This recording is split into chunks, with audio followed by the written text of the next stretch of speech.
All right. Hi, how you doing? Good morning. How's it going today? Welcome to the Stock Markets with Bruce channel. It's Uncle Bruce here for Tuesday, May the 4th, 2021. Welcome one, welcome all. Let's make some money today. I'm sick and tired of just sitting around wondering when something's going to happen. Let's just make some money. I mean, come on, it's time. We're here. Hello. Nice to see you guys. Bit of news coming out here and there. I'm feeling good about things. I'm the optimistic kind of guy. I'm generally a glass half full kind of a person, as opposed to glass half empty all the time. And I'm thinking that better days are ahead. Maybe today's the day. When you least expect it, things can happen, and that's that's life 101 right there. I think as soon as you buy into that notion, you're over half of the anxiety of the world. Welcome all. Nice to see you. The markets this morning, I'm not so sure what we're going to see here. The futures at the moment for the Dow are down 147 points. S&P down 24, NASDAQ down 122. Bulletin says U.S. markets futures move sharply lower. No, not sharply lower. I don't think that's the word. Yeah, they're moderating maybe. Yeah, they're moving down a little bit too quick for people's comfort zone maybe, but sharply lower. Come on. I'll tell you, the longer I'm in this business, the longer I'm in this world, the more I laugh at the kids today. And I know a lot of you are younger than I am, so I'm not laughing at you. I'm just kind of laughing at the world. You guys have seen nothing. You guys have seen zip when it comes to how bad it can get.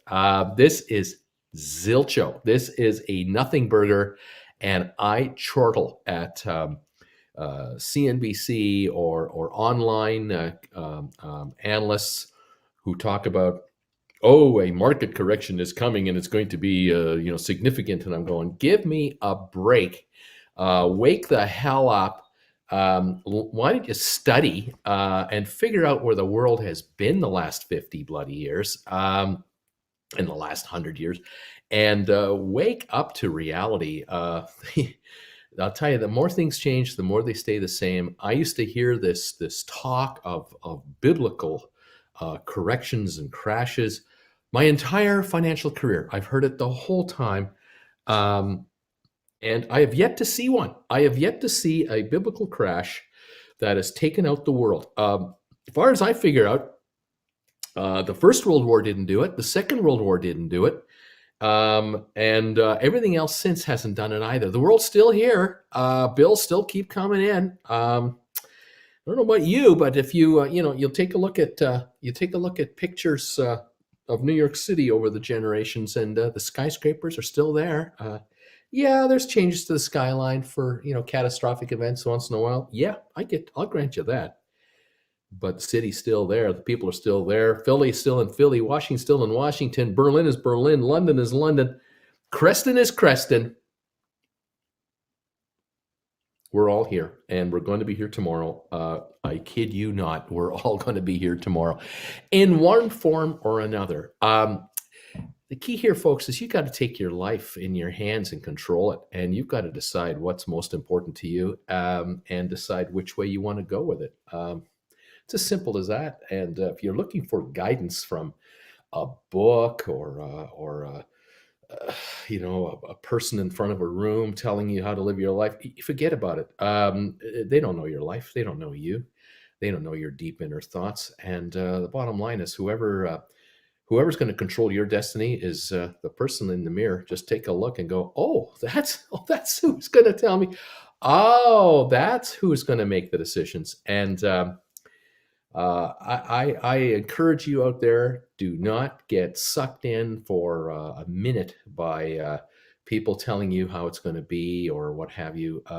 Stand up for yourself and convince yourself that you know best for what you need to do, and whether it's for your personal fulfillment, for your family, what have you, and or your organization if you're obviously working in a company own a company, whatever you are.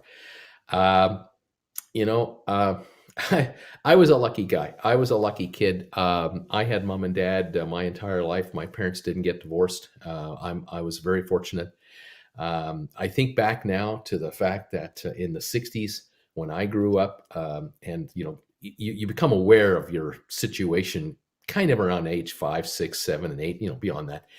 And I look back now, years and decades later, and I realize, my gosh, when I was 12, 14, 15 years old, those years in the late 60s and then coming into 1970, all up and down the street. We were all the kids up and down the street. I remember now that no one got divorced. None of the parents got divorced in our neighborhood that I could recall. I didn't have a best friend of mine until I was like 15, 16 that was raised by a parent, only one parent, not both. Um, it took me quite a while to really reflect on that, going down the road. So I was a lucky guy. I was a lucky guy in that I was in a, let's say, a home where mom and dad loved each other, respected each other, counted on each other. One would pick up the slack if the other was not doing so well. And I was fortunate in that regard, and it's paid me back a millionfold again and again and again and again. Those of you out there who were brought up by a single parent, I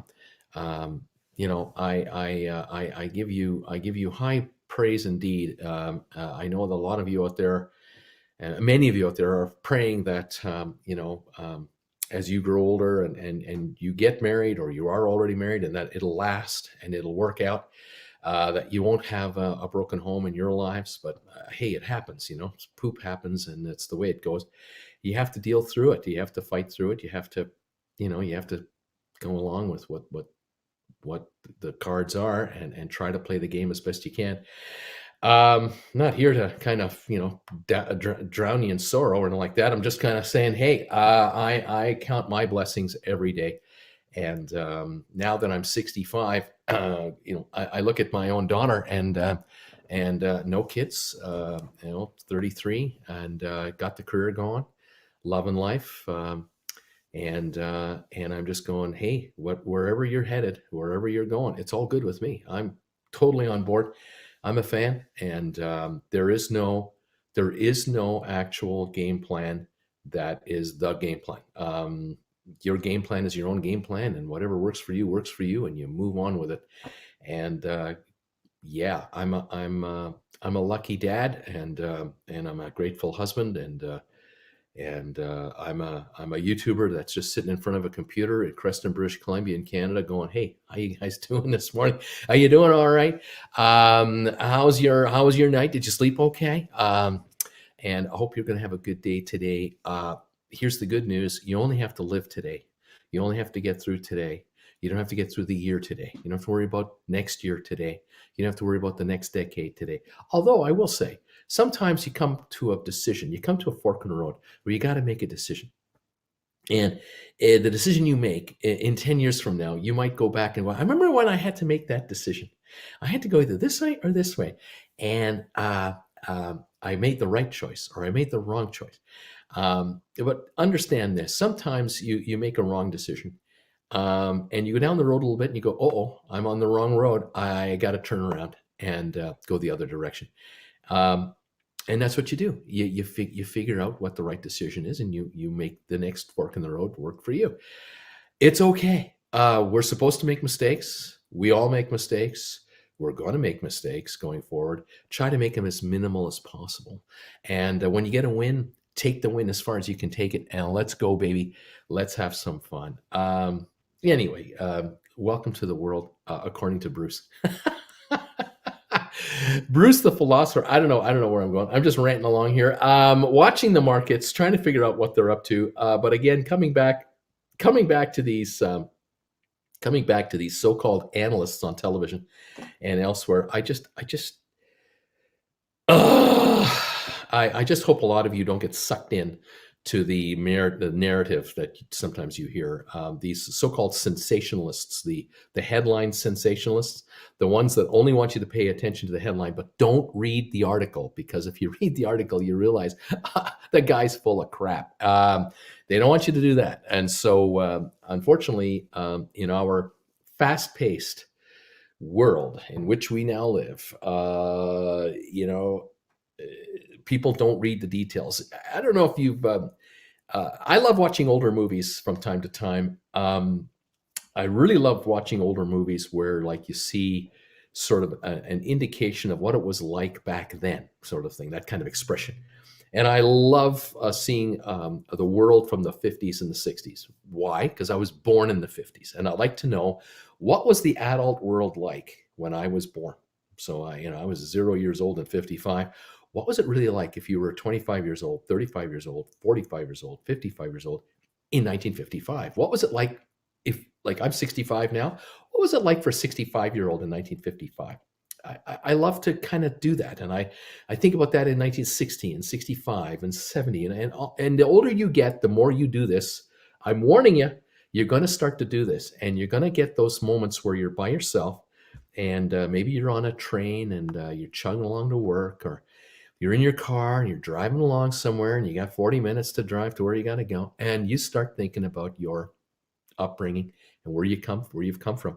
I love to see old movies and TV shows, but mainly movies where you can see sort of what the world was really like back then. Now, obviously, a movie is not real life. A movie can be very fictional, obviously. So if you're watching, giant spider alien movies, you're not going to see what life was like in the 1950s. But once in a while, you'll see a drama, or you'll see sort of a like the man in the gray flannel suit. There's a classic movie with Gregory Peck.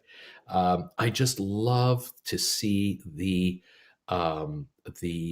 corporate world that he was trying to make a go of at that time, how it was established and set up, and how it worked. And I just marvel at it, and I also cringe at it a bit, because you realize, oh my gosh, certain people just didn't have a chance to make it past a certain level. I mean, it was you were really put in a slot back in those days, and there were those who were allowed to move up and others who were limited. It was the world at the time, and that's all I can say to defend it. It just was the world at the time, and I reflect back and go, yeah, okay, 19 whatever that year that movie was made. I'll just say it was 55. I could be dead wrong. Made in 55. Remember, the war had just ended 10 years earlier, and it was the big one, and it affected everything and everybody in every way. And Europe was still trying to recover. The United States was just getting over it and coming through the other side. But middle America and corporate America and workplace America, anyone who was, let's say, 35 and older in 1955, definitely 35 to say 65 years old, they were in it. They were in it. And how they went back to a normal life is stunning to me. What we don't see much of, and we don't hear much of today, is we don't hear about the post-traumatic stress disorder of Second World War veterans. We just don't hear it. Families buried that stuff. Grandma and grandpas didn't want to talk about it. As you grew up as children, perhaps, I know as I grew up as children, there were certain relatives of ours that would not talk about the old days. They were not going there. And it was buried deep in, and it tore them up inside for decades, because there was no treatment, or there was no way to treat this sort of thing, or no known way, or you couldn't afford it. You just couldn't afford to get that treatment. And so the fact that so many parents out there, so many adults out there raised families, had careers, paid the bills, toughed it out, is remarkable. The sacrifice that was made, not only for the war, but after the war, the 20 years after the war, was incredible. And people did break and did lose it. But so many others repressed that whole thing unbelievably. And I just have so much respect for people of that generation, because I was raised by people who survived the war, and I was raised by people who survived the war who were on the losing side. I mean, there were the kids from Canada, the Canadian kids from Canadians who were in the war, and American kids from Americans who came, and they were the quote the winners of the war. And then there were the kids like me who were kids of the immigrants who were on the losing side. In reality for me, though, was that my mom and dad were kids when the war was on. I mean, my mom was born in 33, and when the war was over, she was 12. So, she was not fighting for the Axis powers. She was a kid. And in my father's case, I think he was 15 or 16 when the war was over. Same thing. He was lucky by the skin of his teeth. He was lucky that he was just born late enough that he didn't have to fight the war on a personal level. He just had to survive it with the rest of his family. But growing up, these two people had to go through unbelievable horrors and unbelievable times to come out the other side, and they did. And once they got to Canada, half the relatives, or I'm not much for half my relatives, but almost half, they ended up in the States, and the other half ended up in Canada. When you were overseas in Germany or Poland or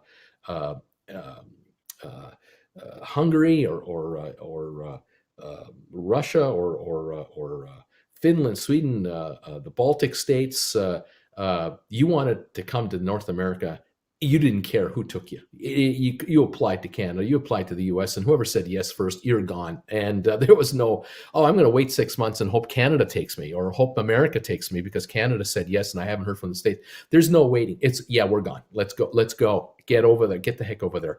Get out of here, because over here we're starving. We can't find work. We can't find food. We have no opportunities. All the factories are bombed out. The infrastructure has been completely destroyed. Europe came around, but it took until the mid 60s until West Germany really took off economically. I mean, really took off.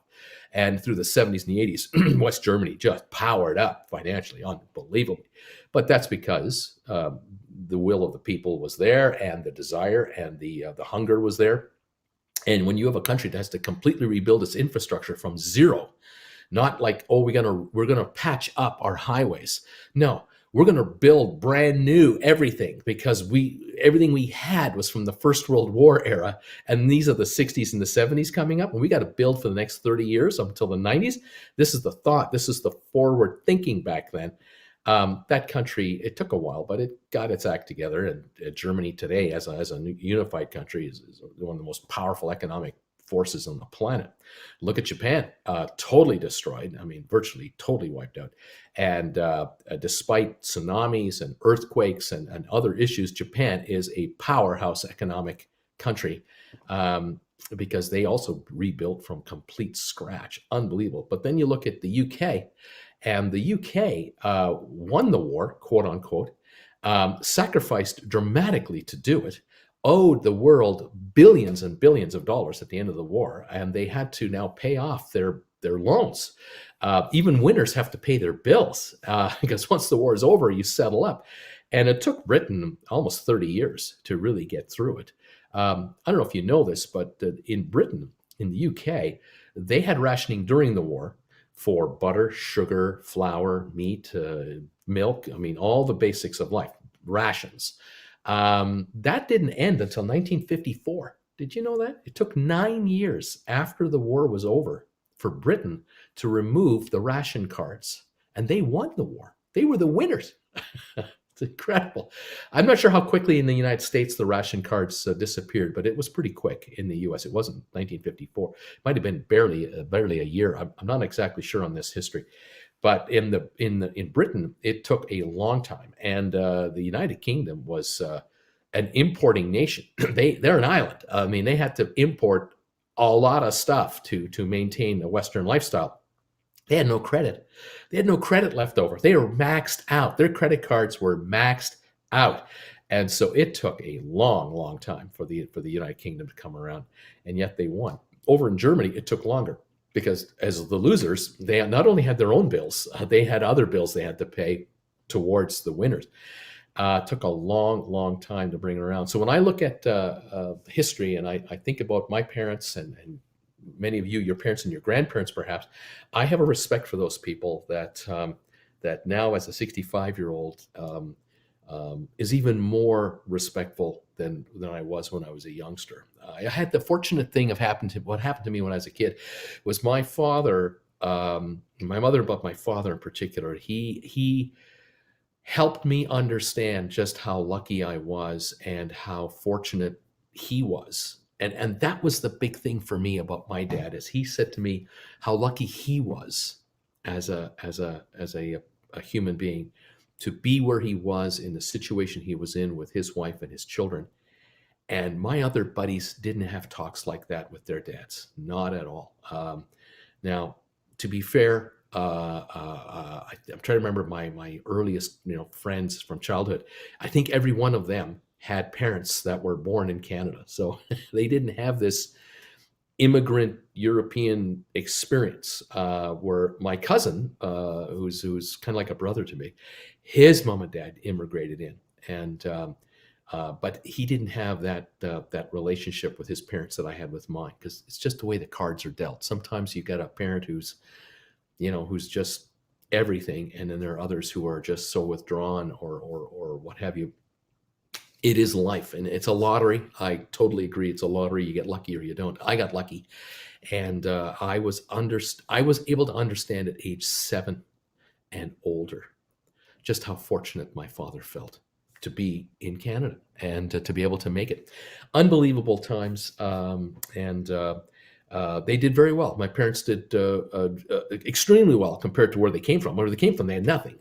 In Canada, they ended up with a house, and they ended up with a car, 2 cars, ended up with a tent trailer, ended up with kids with clothing. The fridge was always full of food. The bar, my dad's bar was stocked, always stocked.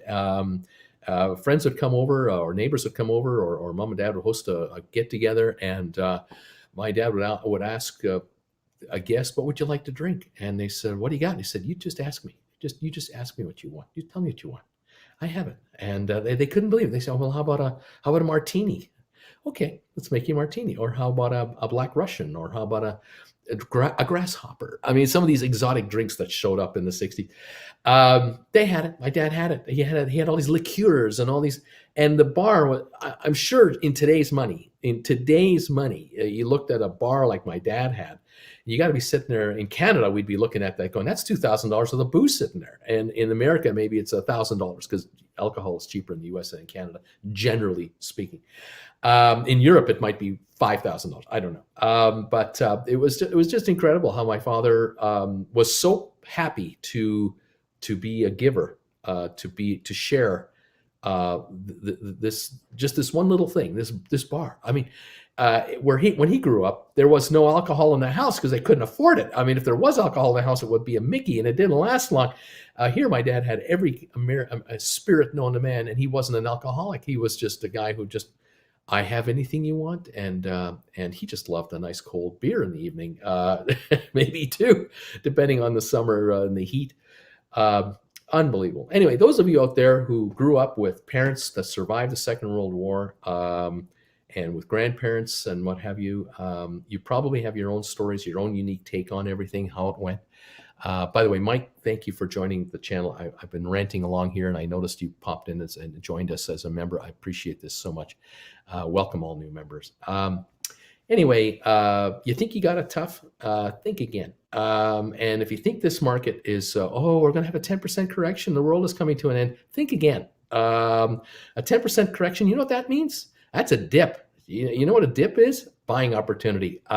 So fear not. Of course, I got to admit, for those of you out there who are GameStop shareholders, and you've been watching me since January, you have gone through the equivalent of the Second World War, the second coming. You've gone through 100 days and 100 nights of floods. You've gone through tornadoes. You've survived earthquakes. You've survived everything known to man. And you've been with me going, why is the stock going down? There's all this good news. Why is the stock going down? You've been through it all. And I commend you. If you're still a shareholder of GameStop, you're still a believer in the story, You are a survivor. And my hunch is you're going to do just fine. Those of you who have stuck with me through this entire ordeal of GameStop from 20 to 480 to 3850 to 346 to 112 to I don't know what, and everything in between. You guys are true warriors. You're warriors and you're survivors, and you ought to be commended. You might not feel like you're winning sometimes. You got to be asking yourself, why is this thing not happening? Because it doesn't work that way. Stocks do not go straight up just because you want them to. Stocks do not care what you bought them at. They don't care how many you have. They don't care if you've averaged up or down. Stocks don't give a crap. They don't care how you're feeling. They don't care how you're doing at work. They don't care how your car's running. They don't care how your family is doing. Stocks don't care, all right? Stocks are just stocks. You're the one who cares. And this is part of the emotion of the market. All of us who are in this market, whether I am in the market from an observer point of view and I'm living through you and your investments, because I don't own any stock, as I've said before. I'm just here as a commentator, but I live and die with you guys. And I watch these shares and I recommend other stocks that I like and bring them to your attention. And I live and die with how those shares are doing because it means something to me because I'm here with you 5 hours a day live. So I care. But the stocks don't care. Understand something else. Those of you who are novices and you're newbies, I have to remind you, and from time to time, I know you try to explain the market to friends of yours or relatives, as sometimes it's a losing cause. I recommend don't even bother trying to explain the market to friends and relatives who aren't into it. You're wasting your time. But I will say this. A stock goes up, a stock goes down. Like GameStop right now is $160 a share in the pre-market here. As many shares as they are trading, generally speaking, it makes no difference to the bottom line of the corporation. Just because you want to buy stock or someone is buying stock from you or you're watching people trade stock, the company is getting zero gain on all the trading the stock does. Zero gain, because 99.999 million times out of a million, corporations do not do anything with their stock. They issue it, it's out in the open, and the public trades it. And that's it. The market trades the stock, and they decide between themselves what they think the company is really worth. And sometimes the board of directors completely agrees or completely disagrees with the market's assessment of what they think they're worth. And there are companies out there who will, from time to time, say publicly, even directors and officers will say, we think our shares are undervalued. Undervalued. We think they're trading at too low a price for what we are doing as a corporation, as a company. But the market decides. And the old expression is the market never lies. The market never lies, because at $160 a share on GameStop, what that means is there's a person prepared to pay $160 a share for that stock, and there's a person prepared to sell one share at that price or more, depending on what the size of the market is. And that's the reality of the situation at that split second of time. And when you have trading taking place, this morning only 36,000 shares have traded hands, but nonetheless, 36,000 shares of GameStop have traded hands in the pre-market today. The market doesn't lie. What does that tell me as an observer on the outside looking in? I'm looking at the stock at 160 going, well, it's down a couple of bucks. Okay, it's traded 36,000 shares. Okay, I've seen a whole lot more trade in the pre-market than that.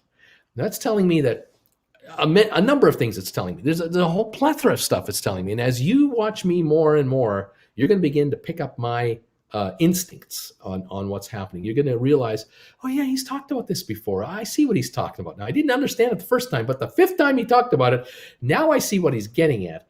When you have a stock that is barely trading in the pre-market, it doesn't mean there's bad news. It likely means there's nothing going on right now. There's nothing specifically happening that is turning the world's attention to GameStop. There's nothing particular happening at this second in time. That can change, as you know, in a moment. The attention of the world can change and focus in on GameStop at any time for a million reasons. But at the end of the day, wherever the stock is trading at, it doesn't make the company any richer or poorer today. in its actual business dealings. Once a manager shows up at a GameStop store and turns the key and unlocks the front door and undoes the security system and turns on the lights and then opens the doors fully and is open for business, people will come in and either buy, sell, or trade merchandise with that store. That's how it works. And it's being done at 5,000 locations around the world. And it doesn't matter what the stock is doing in the pre-market, the market, or the aftermarket. Gamers don't care. Gamers are going to GameStop for GameStop reasons. They're going there to do some business with GameStop. Those online who are buying through GameStop Online are buying through GameStop Online because they want to, need to, like it, find it it's working for them, or it's the only place working for them. They've decided they may have shopped around at other online sites and they can't find what they're looking for, or they just can't find the right pricing or availability, whatever the reason, and GameStop is their choice. There are people who go to GameStop.com and go to Amazon.com and go to elsewhere.com, and then they decide to buy wherever they buy, and it might be GameStop, it might not. That's the world in which GameStop lives. The shares are in their own world, and that's the world we're hanging out in. But we also are trying to pay attention to the rest of the planet to see what else is going on out there, because we figured this out. If you've been with me since January, these live shows, you should know by now that what happens in India or Indonesia or in Europe or in Pittsburgh can affect the price of GameStop and or the entire market. And what affects the entire market can affect GameStop shares. You now have to all of a sudden pay attention to a lot more stuff than you thought you had to pay attention to. All you thought you had to do when you heard about GameStop was just buy and sell the GameStop shares and just kind of go with that. And I'll just follow Wall Street Bets and I'll follow a couple of YouTubers, and that's all I need to know about GameStop. But as you've hung out here, the hope I have is that you've begun to realize, oh, no, I need to watch everything because GameStop is part of the everything world. And if I don't pay attention to everything, I am shortchanging myself. I'm walking around with blinders on.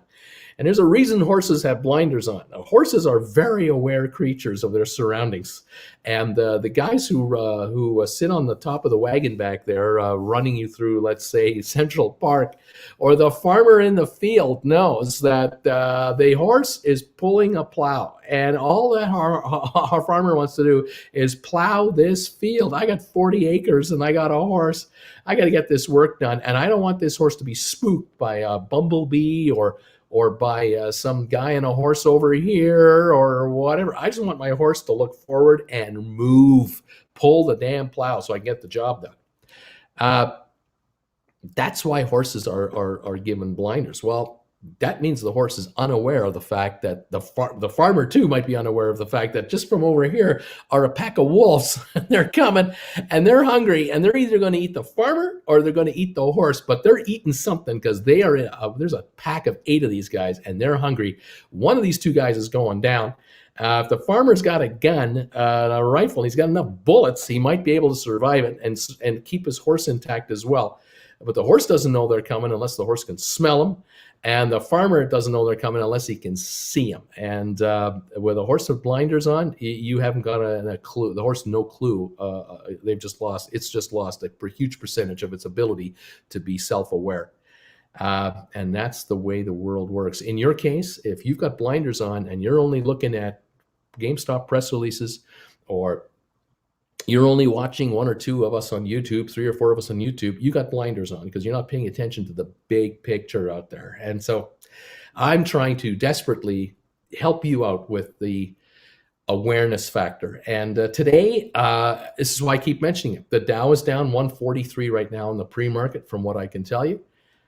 We've got a 21-point drop at the moment on the S&P 500 and a 100-point drop on NASDAQ. What it means, Dow is only down 0.4 of a percentage point on the pre-market, where headlines are saying futures drop sharply. And that is a misstatement. That is clickbait. We call that clickbait in this business. They're trying to get you to pay attention to the shining set of keys to the fact that, oh, the markets are dropping sharply. You should be worried. There's nothing to worry about. 0.4 of 1 percentage point. Yawn fest. But the only us old timers act like that. A 22-year-old broker, a 28-year-old stockbroker with barely any days of experience might be panicking right now about the markets, and that's wrong. And the old timers sit back and just shake their heads and go, look at those kids. They're freaking out about a 0.4% drop in the market. Rank amateurs, and that's what it is. The S&P is down 0.5 point, and NASDAQ is showing down 0.7% of a point. If these markets were down 5%, I'd care. If they were down 3%, I'd really care. I'd notice. But 0.5 percentage point, I'm just going, give me something to talk about, man. Come on, this is crap. So what I get to talk about is how others overreact about what they're talking about. I guess that's what we can do. Peter, thank you, Peter, for becoming a member of this channel. Appreciate that. Welcome aboard. You'll be welcomed by the gang here, I'm sure. And I sure appreciate those of you who are becoming members of this channel. You can hit the link up above there, right up there somewhere on the chat, over there, wherever that is there. I don't know. You can become members of the channel. Love having you on board. Couple things I noticed this morning that were being talked about. Noticed how the markets are shifting, how markets are, and they always do this, by the way. I don't want you to believe that. I don't want you to get the impression that, oh, they're shifting. This is new. No, this is normal. Markets are always shifting. Investors are always looking for the best place to put their money. They'll have a position that they like. They've profited on it. They're thinking, if I can find the next escalator to go on from this escalator, I'm a happy guy or I'm a happy girl. Sometimes escalators go straight up. Other times they kind of level off, just like at the airport. You're going all the way along that corridor, and they're looking to get on the next escalator that's going higher, because most people buy low and sell high. And right now, the markets are doing exactly that. There's talk right now with analysts that the markets are looking to shift away from one area to another. The question is it the right move? Is it the right time? How long should we shift over? Is this a temporary shift, or should we come back? Or is this a mistake, like a fork in the road? Are we going to go down this road now over here and realize in a week or two, oh, we made the wrong move. The market's not going this direction. Get out, come the other direction. There's a lot of this going on every day of the week in the markets. What's happening now is real hard goods are competing with virtual goods for investors' attention and loyalty. And so the stocks that are under pressure right now, or not as performing as well as they were in the last year, are the FANG stocks, in generally speaking, not every single one of them, but in general. Companies like Apple coming out with unbelievable earnings numbers that just knocked the cover off the ball. The shares are down in the pre-market, and you got to ask yourself, what did they do to deserve this? They haven't done anything bad. They're not losing money. They're making money. They're making more money than they've made in the past. I mean, they're just doing beautifully. Why are shares of Apple underappreciated? Right now, $131 a share, down $1.50. You got to ask yourself, what the heck's going on? And it's basically this. Let me kind of continue on. This stock and Microsoft, they're under pressure. They've had nothing but a good run this last while. They're down at $1.96 in the pre-market. Stocks like who else am I thinking about here that aren't doing so well? Oh, Netflix. They had a good quarter, and their stocks are so. Some of these shares aren't doing too well. Stay-at-home focused stocks like the Pelotons of the world, and SoftBank, and I can't remember some of the names that I'm thinking about here, but companies that have really done well in the last year with the stay-at-home economy. They're not doing as well as they were doing earlier this last 12 months or so. But who is doing well, or where is the demand shifting to, and where is the sentiment shifting towards? And it's for hard goods, materials, copper, metals, computer chips, of course, continuing to be in tremendous demand. The autos, cars are in huge demand right now. Trucks. Any kind of vehicle. Car rental companies are having a field day in a way, but they're having a nightmare because they're in Florida, and you want to rent a car, say for Orlando, or you want to rent a car in LA or whatever. To rent a car nowadays is much more expensive than it was a year ago. A year ago, they were offering you cars for $9.99 a day, $19.99. Please, what car do you want? They were offloading their cars last year. The car rental companies were trying to sell off cars because nobody was traveling. Without business travel and without regular travel, tourism travel, car rental companies were drowning in cars that were depreciating at the rate of 2% a month and faster. And there were no takers. Today, people are traveling again. We want to go. We want to plan. There are all kinds of people, including myself and Jennifer. We're looking forward to going on a trip, and we're thinking, oh, wow, maybe this winter we can go on a holiday. Maybe we can go on a cruise, or maybe we can go visit our friends down in Arizona. Wouldn't that be nice? And we ask ourselves, well, should we fly down and then rent a car when we get there? Like fly down to, say, Phoenix and rent a car in Phoenix? And then you take a look at the car rental rates and you go, oh my God, no, thank you. Are you kidding me? That's ridiculous, these prices. There's a car shortage. The car rental companies are trying to get vehicles. They can't get them. Why can't they get them? There's a chip shortage. What has a chip shortage got to do with a car shortage? Well, cars have computers on board them now for GPS systems, climate control systems, engine regulation systems, the whole 9 yards. And it isn't just a chip inside a sophisticated SUV or a pickup truck or a high-end car. It's several chips because there are several systems on board these vehicles now that we never ever thought would ever be the case. We never thought that ever would happen when we were in the 1960s and 70s. We were look under the hood and all you saw were 4-barrel carburetor, 350 V8. It was all muscle. That's all we needed to move a car. Now it's all intelligence. Intelligence moves a car because cars have to have cleaner emissions. That means they have to burn fuel at the most efficient rate. They have to have the right air fuel mixture. They have to run at the right temperature. They have to have the right climate control for not only the passenger, but for the driver and sometimes for the back passengers as well, especially in vans and larger SUVs.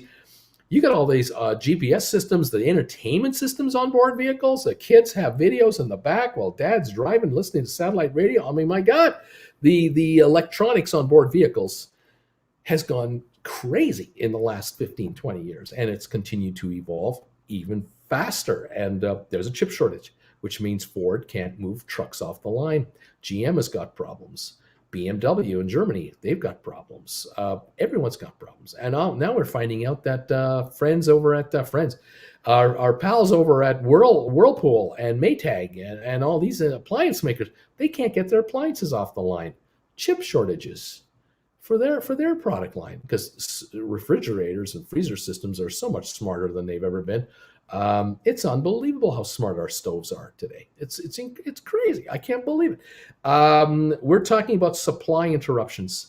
Hard good supply interruptions are mucking up the muck. And on the one hand, you go, wow, geez, the folks at Home Depot, they got to be raking it in. I mean, it's fantastic. They got orders coming like crazy, and Home Depot's going, it's not actually that good. It's true. We got a lot of people coming in and want to buy our stuff. Problem is we haven't got the stuff. We can't get the stuff. We're trying to get the stuff, but the stuff isn't coming out of the factory because the factory can't get the stuff that they need to make the stuff that they make. And from the factories where we get that stuff from, those factories can't get the stuff that they need to make the stuff they make to get to the next factory, to get to Home Depot, to get to you. There's this supply chain problem, and it isn't local. It's international. And India, you think about India, and I keep bringing it up, and you might think to yourself, why does he keep talking about India all the time? What do I give a crap about India for? I'll tell you why, because it's one of the largest import-export countries on the planet.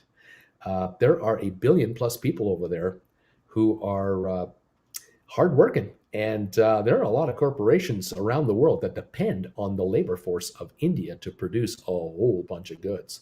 And the prices out of India are so attractive that European countries, North American countries, Asian countries, they depend on India for parts and supplies for whatever it is they're looking to manufacture and assemble. And India right now is practically offline. And this is a huge problem that those of you in Peoria and Philadelphia and Baltimore and Seattle, you might not get it. Here in Creston, how can it affect us? How can it possibly affect us? It does. It is a slow motion train wreck that is happening, and there are economists out there warning other economists, watch out. This thing is, if this isn't resolved quickly with a worldwide effort for a vaccination program for 1,200,000,000 people, we're going to have problems globally, economically, globally. It's going to be a mess, and it's an awakening. Oil prices are moving higher. Home prices are moving higher. Lumber. You tried to buy a sheet of plywood lately? Unbelievable. Look, we grow trees in Canada and in the US. They kind of grow like weeds almost. They almost like grow themselves. You have an open bit of land and trees start sprouting up all over the place. Around this neighborhood here, I hear chainsaws out now. People are cutting down limbs and stuff because trees grow all the time and they're a nuisance. They get in the middle of power lines and they get in all kinds of stuff, but they do grow. The problem is that to harvest the tree, and then to manufacture the wood that you've harvested, to put it into the form you want it to be, pressboard, plywood, whatever, and then to get it to market, there are disruptions. It requires human beings. It requires healthy human beings to take wood from its raw form and get it to a home construction site or to a home renovation location. It takes human beings all the way down the line to make this work out. And that is what is going up in cost. It is the labor and the fact that labor is unreliable right now and there isn't enough of it.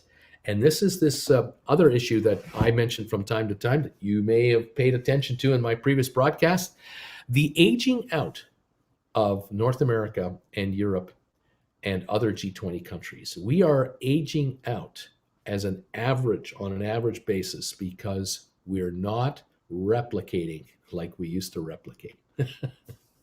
You think about how many kids your grandparents had. You think about how many kids your parents and their siblings had.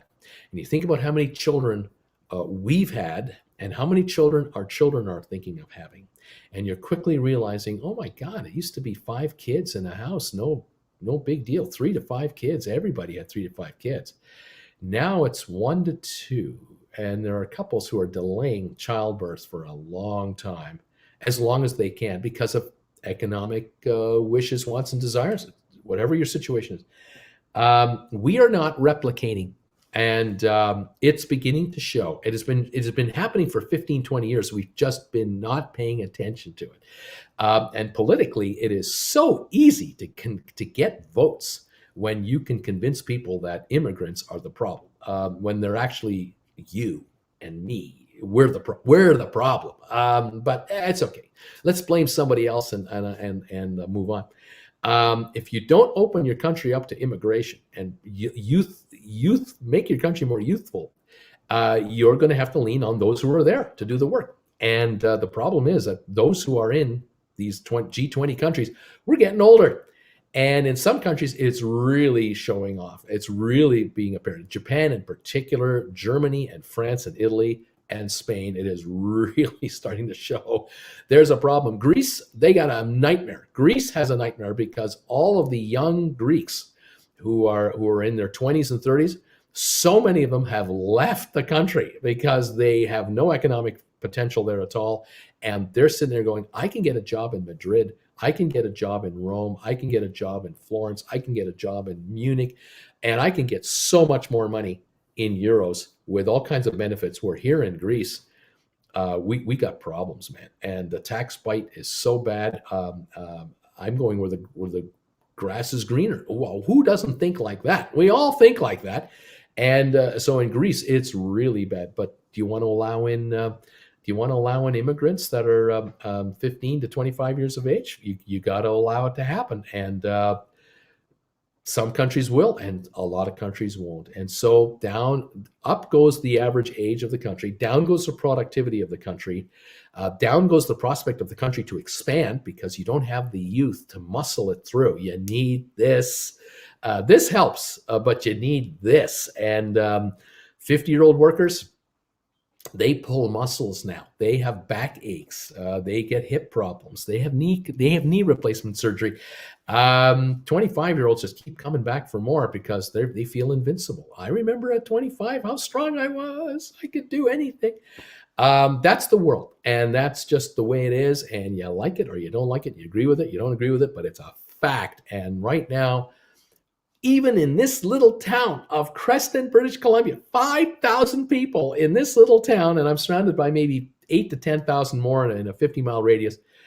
15,000 of us. That's all there is out here. We're not on the main highway to Vancouver or anything like that. Just a couple of miles north of the U.S. border, there are help wanted signs all over the place around here. From our grocery stores for months, they've been begging people, please be a cashier. Have you ever wanted to be a cashier? Have you ever wanted just a part-time job working in a store? We'll give you shifts that'll work for you.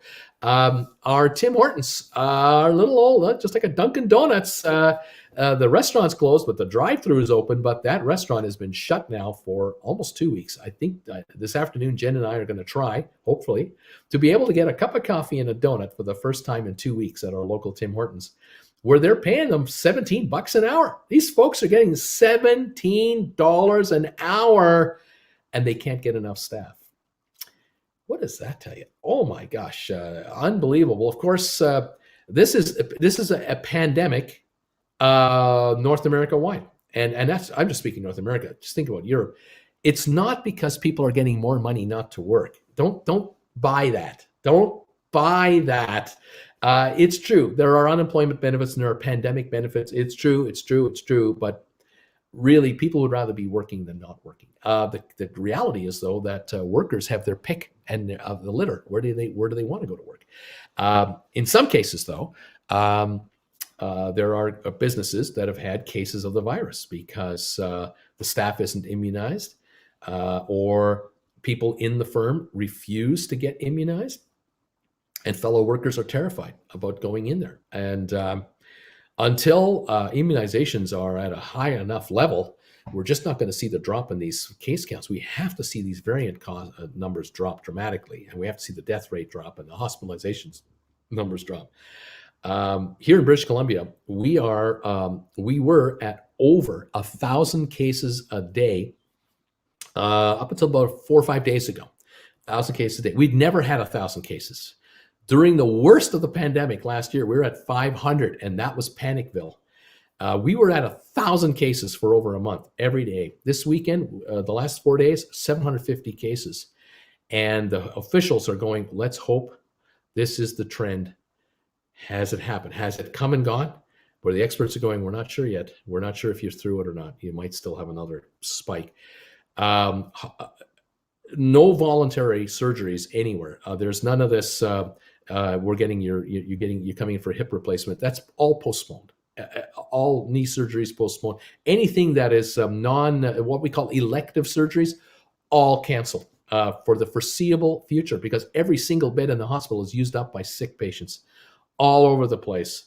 And so this is no hoax. This is the real deal. And you talk to the workers, the hospital workers, and the horror stories are coming out. And the media has just given up covering it because it's the same story again and again and again, and most of us don't want to hear it anymore. We're just sick and tired of the story. But the reality is businesses all over the place are going, I can't bring in workers. I normally have 20 part-timers who are sort of like 40 to 60 years of age. 5 of them died last year that used to work here. They're dead. They passed away from the virus. 15 left. 5 of them got the virus and they're not doing too well. They're trying to recover from it. It's taking way longer than we thought. It's not like a cold where a week later you're back up and running. This is a lingering issue. They're battling. I'm down to 10 of them. And the 10 of them are saying to me, well, I can get a job at so-and-so industries for $3 an hour more, or I can work with this company. And they're actually saying, I'd rather not work at all right now and take less from unemployment than work and make more. Because I am not in a desperate state. I don't need to make money to go partying every night. I'm not going out Saturday night to go dancing. I'm not getting drunk in the bar this weekend and dropping $200. I'm not going out with my significant others. I'm not traveling anywhere. I am hunkered down in the house, and I have restricted and reduced what I'm spending to live on. and I can get by on less. And I'm buying into the notion because I'm healthy, and I know some of my coworkers aren't here anymore, and others who are still here aren't doing too well, and I don't want to be one of those people. And can you blame them? Can you blame these people? And so businesses are having trouble, and you got to wonder how many companies out there are hoping to get employees that will start to travel again on planes and do 2-day, 3-day trips across the country and everything else. They're hoping that they'll come back and do it the old way. And a lot of these folks are going, I'm not leaving town. I'm not interested in being a traveling salesman for you anymore. I'm not interested in being the traveling hitman or the traveling regional manager of the Northeast or the Northwest or whatever. Not going to do it. I'm staying home. I'm staying local. I'm looking for work where I don't have to be vulnerable to people who might make me ill, because I can't tell who's had a vaccine and who hasn't, and I can't tell who's had a vaccine and it's effective or not. I have no idea. There are people out there carrying this virus that don't know they have it. And I don't want to be the person getting it from someone who I don't even know has it. And a week or two later, I don't feel too well. And I've now spread it to all my family and all my customers, because I've been traveling all over the place to all these businesses that I used to always go and visit with all these great people. And I've been spreading this disease unknowingly, even though I've been vaccinated, because it didn't take. This is the big mystery of life right now. And there's a limited recovery happening in America right now, but it might top out. And that's what people worry about. Welcome to the big picture, folks. The big picture. And I don't want to down you. I don't want to depress you, but I want you to be aware of just think about the big picture. The market right now, with 5 minutes to go, 3 minutes to go, let's say.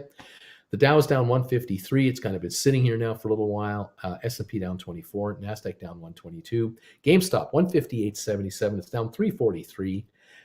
There is no bad news on GameStop. There's nothing wrong with GameStop. GameStop has said nothing to create anyone angst or anything like that. It's just under pressure this morning because the market is under pressure. And it could well be that there are some folks out there who are noticing some of their investments not doing as well as they like, and they're leaning on GameStop to bring in a few bucks to pay a few bills. Perhaps that's what it is. I look at it and go, down dip. It's a dip. The big picture is intact. The big picture is there. The big picture is exciting. And those of you who stick around, I think you're going to be very pleased with your result. This is a donation of, I'm not sure what that kind of donation is, SAK, but I'll take it. Simon, hi Bruce, Slayer of Bagels and Butter. What's going on with GHVI? Any news, merger date, that kind of thing? Oh, I've got more news on SPACs. I'm going to talk about SPACs here in a few minutes as soon as we get through the opening. I have news on IPOE. I won't say it's news like they made an announcement. I just have info for you. How about that? I've got info for you on Gores. I have info for you on IPOE. And I'm going to react to how the market is going to react, because that's what I do. I love talking about the markets in plain English. Kevin Pratt made a donation saying, I'm a purchasing manager at a company that manufactures truck bodies. We're having huge issues across our whole supply chain, steel, wood especially. There you go. This is what I'm talking about. There is a nightmare out there that is under the surface that is brewing and has been for a while. I speculated on this supply chain problem about a month ago, maybe 6 weeks ago. And it is becoming more and more prevalent, because as more and more of the economy tries to open up, more and more of these supply issues will come to the surface. Absolutely. Here in Canada, there was a strike called by the dock workers union in Montreal. In case you don't know this, but every port city in the world, but in particular North America, Canada, USA, every place in North America where container ships come to and where railroads come to pick these up, drop them off, trucks come to pick them up, drop them off, crane operators, all the employees that handle all this. Every single location in North America is a unionized location. And the unions know they have full control of the ports. And the port workers are some of the highest paid employees in North America for the kind of work they do. It's important work, definitely important work. But it is a juicy job if you can ever land one. Very few guys quit jobs that work in this area of the economy. Montreal port workers walked off the job. They were not happy with contract negotiations. I don't know the details. I don't care. But it was so important to the government of Canada that this get resolved in any way possible, they legislated them back to work. They literally called the politicians back to Ottawa, and they passed legislation to force them back to work. And now they're going to have most likely forced mediation. So they'll have a government official step in the middle of it, listen to the company's side, listen to the employee's side, and try to hammer out a deal. But in the meantime, no one's on strike, because this is of national importance to the country of Canada. And I can tell you, the Americans are going, thank God you did that, because there's so much stuff that lands in Montreal, gets processed in Montreal at various warehouses, gets repackaged, and then gets shipped into New York, and gets shipped into Pennsylvania, and gets shipped into Ohio. We have factories in the Northeast counting on a whole bunch of that stuff that lands in Montreal, because these containers, half are for Canadians, half are for American businesses. And thank God you guys legislated them back to work. We appreciate it. Just so you know, it's a big picture thing. We're opening now. We're up and running. Let's see what we got going on this market this morning. I see GameStop at 160.95 on the first trade. Looks like the market is sort of not paying attention to what the stock was doing in the pre-market at 157, 158, I guess. Not surprising on a light volume type day, I suppose. 161.22 seems to have been the kind of the opening salvo here on GameStop. We're at 149,000 shares traded right now. We'll see how this settles in as the moments go by. Thank you again for being here. Conduit and the Switch has become a new member. Thank you, Conduit and the Switch. I just saw this notification here. I just about missed you. Thank you so much for joining this channel and becoming part of the gang here. I hope all of you are finding what it is I'm saying of some use to you. I hope I'm not offending too many of you, or angering too many of you, or frustrating too many of you. Welcome to the markets in plain English with your Uncle Bruce. Just trying to stay on top of what the heck is going on out there. And beautiful. Conduit and the Switch. There we are. I found your notification. You're in, and you're in to win. And let's hope we can make some money today. GameStop, 160.75, down $1.45 at the moment. AMC down to 968. It's only down 2 cents today. 1.7 million opening salvo. It did trade for a moment at 960, but right now 968 on AMC. GameStop now 160.23, hanging around there. Will it last? I don't know. Will it take a run? I don't know. Microvision down 22 cents to 13.64. Trying to build a base, maybe. Will it have a little rally? Maybe. It's had several days of losses and losses and losses, and it can only go so far until it goes too far too fast. But, is it going back to 30 today? I don't think so. We'll watch and see what happens. Wally's World. Thank you, Wally. Hi, Uncle Bruce. Dangerously calling. Got me thinking the day before today. Do you know when Star Wars Day is? Not telling you if you don't know. I thought, wasn't it today? Wasn't it today was Star Wars Day? Not exactly sure on this. I'm not as into this as some of you guys are. But may the 4th be with you. I think it's today. I think I recall. GameStop 159.45 now, under 160. Volume now at 197,000 shares. So we are getting a little bit of more, a little more of a dip there. Here we go. Now, and Lean say it slowly. May the 4th be with you all, GameStop lovers. You do it. I've already said may the 4th be with you. Everyone's saying it. It's all good. Thank you, everybody. I just want to rock. That's what I want to do. I decided to use that logo today on my thumbnail, and I hope you enjoyed that. 158.89 on GameStop. AMC down to 952 now, down 19 cents. So AMC now is coming into some resistance here, down 950, down to the 950 mark roughly. 1358 on Microvision. Other stocks, the SPACs that I follow. Fifth Wheel Acquisition. Or Fifth Wall Acquisition. I keep wanting to say Fifth Wheel. It's just in my brain. I can't get rid of it. Fifth Wall Acquisition, 10.99 down a penny. Vector Acquisition down 7 cents to 10.40. Navsite Holdings down 2 cents to 9.90. IPOE down 24 cents at 16.13. Gores down 30 to 12.08. VG Acquisition unchanged at 10.01. Starboard Value down a penny, 9.96. Fortress unchanged at 10. We have Manic Vectors down 322, down to 236.96. This is getting more attractive every dollar it drops. HD Home Depot up 3 cents to 330.30. IBM is up 74 cents to 145.49. The Dow right now down 41, S&P down 20, NASDAQ down 160 points. Microsoft down $1.95, Apple down 284 to 129.70, getting more attractive every dollar it drops. Tesla 761 on the downside to 677. Bed Bath & Beyond at 24.90 down 27 cents. BlackBerry down a nickel to 8.56. More opening markets. Royal Caribbean down 115 to 86.76. Norwegian down 55 cents to 30.64. Carnival down 53 cents to 27.40. The cruise side, the cruise business, a lot of excitement over there. A lot of excitement on the cruise business. The hope is that the ships will be up and sailing by mid-July, but the realization might be sinking into investors that, oh my God, that's one thing, that the idea of that, they might start sailing in mid-July, but they're not going to be sailing with all their ships. And now they're beginning to realize, oh my gosh, they could be limited to 40 to 50% capacity. That's it. They might be able to go out at half. And cruise ships that sail with half capacity aren't necessarily going to make any money. They might not lose very much, but they're not going to make any. The other problem is that, okay, you're allowed a 50% capacity. And good news, you got more passengers who want to go than you've got space for. Great. Here's the bad news. There are probably 14 to 15 million people out there. And I won't say individual people. It could be 8 million people, but it could be 10 million. But there's 15 million cruises out there. Let's say it that way. 15 million journeys on cruise ships that have been prepaid for, where people didn't take refunds. They took future cruise credits. They've already booked up 15 million new cruises to replace cruises they got canceled on, that these cruise lines are on the hook for.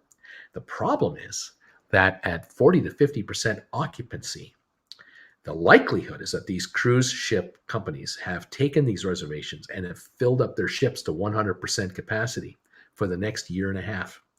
The reality is they will be restricted to half the ship's capacity, which tells me it'll take them 3 years to get all those sailings in if they have to stay at this capacity, which I don't think will happen. But it'll be between 1.5 and 3 years before they can really get everyone on these ships and deliver the IOU that they have, which tells me, where is the fresh cash coming from? Where is the fresh cash coming from that's going to help pay the bills of these cruise lines? Because after all, we're talking about cruises that were canceled a year ago, last year in March and April and May and so on, all the way up to now and beyond now. We have cancellations going up till this fall already that were announced 2 months ago. There's no fresh cash coming in. That cash that they had from these people, they hauled in 2 years ago, 3 years ago. People prepay for a cruise a year and a half in advance. Well, there were people paying for a cruise that were supposed to happen last year, April. In effect, that's 2.5 plus years ago they paid for that cruise. If you start to get my drift here, somewhere as long as 2 years. And so this cash was spent already by the cruise lines. They've already burned through these deposits, and they've continually raised fresh cash and fresh cash and fresh cash by issuing stock, issuing bonds to stay alive during the shutdown. The thinking was 90 days max. 90 days, and then we're back sailing. This virus will come and go. It'll be a nothing burger. There'll be some passings and there'll be some people ill, but it'll all go away and it'll all be great. Well, it didn't happen, did it? And here we are now in May 2021, and there's still no sailing going on. And in July, it might be 1 or 2 ships maximum per cruise line, and it might not be until September, October for maybe half the fleets to be allowed to sail, and then maybe next year, February, March, April, for the rest of the fleets to start sailing. And even until then, it might still be at a restricted level of 40, 50, 60% maximum occupancy, mandatory mask wearing, mandatory reservations required for the buffet, shows instead of 800 people in the theater, 300 people in the theater. That'll work because there's that many fewer on the ship anyway. But it's just not going to be the same. And I tell you what I'm waiting for. I'm waiting for a YouTuber. I'm waiting for a YouTuber to go on one of the first sailings. One of the first sailings. after we are allowed to sail again. And I'm waiting to see the posting on YouTube. They'll be in the first month. There'll be all kinds of YouTubers will be posting, video, and will be telling you what it was like. And I worry that they're going to come back and go, this isn't fun. This wasn't great at all. I couldn't use this. I couldn't do this. I couldn't do that. I couldn't do that. They don't have this going. They can't do that. They can't do that. This is what I worry about for the cruise lines, that they may be under such restrictions when they are allowed to start, quote, sailing, that the experience just isn't an enjoyable experience unless you're in the haven at the top of the ship with the penthouse suites where you got your butler service. The butlers are going to be wearing masks. And it could well be that you've got to be out on the balcony when the butler comes into your unit to set up your table for dinner. And then when the table's set up, the butler leaves, and then you can come inside your unit and have dinner. It could be. I'm saying it will be. I'm worried about the restrictions being so onerous to protect people with spacing and distancing that for the average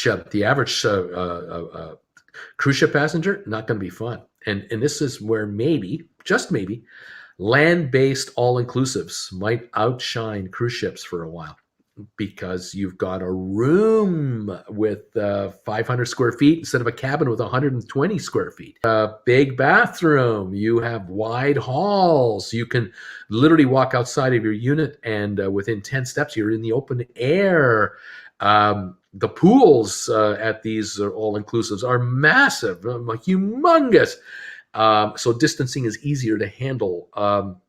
That could be the advantage of some of these land-based all-inclusive over cruise ships. We're going to find out. But it's possible that right now, investors of the future or today's investors are going, this Bruce guy keeps talking about this stuff, and maybe he's right. Maybe I shouldn't be into these cruise lines at these high prices, because Royal Caribbean hit a high of 135 back in 2019 and in late 2019. But they were making, the kind of money that justified that kind of a stock price. There is no way that Royal Caribbean in 2021 or 2022 will be able to generate the kind of profits they generated in 2019. They'll be lucky to do half. I really worry about that. And the reason I'm saying it is not because the people don't want to go. People do want to go. The problem is that the cost of being in business has risen dramatically for Royal Caribbean. And the other problem is that even if they actually made just as much money as they used to make in 2019, which I don't see happening because the interest charges are way higher going forward. But even if they miraculously were able to do it, there are so many more shares outstanding for Royal Caribbean and for Norwegian and for Carnival. You have to divide the profits into way more numbers of shares. That means the per share earning number for these cruise lines will be half of what they used to be when it's back to normal. And that's 2024 or 2025. And that's telling me that the shares will have a top end expectancy, high price of $65 a share for Royal Caribbean. They're trading 85 right now. Norwegian's top price could be $25 to $27 a share. They're at 30 right now. Carnival could be a top price of 22 to 25. They're at 26.90 right now. They're way overpriced, and they're way early. They're 2 years ahead of where they could possibly be, and they're way too high. And that is, sooner or later, the market will figure this out, because it's not personal. It is nothing to do with how much you love cruising and how much you love these cruise lines. It's not personal. It is just business. Welcome to The Godfather, kids. It's nothing personal. It's just business, and it's cutthroat. And at the end of the day, your dollars have to be where your dollars are going to give you the best bang for your buck. And on the cruise shares, you're not getting the bang for the buck. You're getting heartache. Heartache, Mitch. Heartache. Not good news. But right now, the shares are where they are, and emotion is emotion, and the hope is hope, and the hopes and dreams and wishes and aspirations are clouding some people's business acumen, perhaps. I don't know. GameStop, $157.08 right now, down $5.12. The low of the day, $156.12. They dropped $1 lower than where they are now, approximately. Volume, 504,000. Very quiet opening again. AMC, 934. It is low of 9.29 on 5 million, down another 37 cents. AMC continues to slump, and I don't see it stopping. I'm sorry. I just don't see it stopping. It is going to continue on because economic realities are just what they are. Economic realities. Forget the squeeze, forget the gamma squeeze, forget the potential short moves, forget all the bottom line. AMC is 10 billion in the hole with their bankers, and they need to raise money. And they should have issued stock 2 weeks ago at 12 to 14 bucks a share. They should have issued all they could. They should have issued $1 billion, $2 billion in stock. They should have, but they didn't. And they're now at 933. And if they issued 40 something million shares now, they're going to bring in 300 something million, maybe $400 million. That's all they're going to bring in. They could have brought in at 12. They could have brought in $600 million. Now they're down to the $400 million mark. This isn't going to last very long because the losses aren't getting any better. I'm sorry to say. Microvision, 13.10, down 76 cents.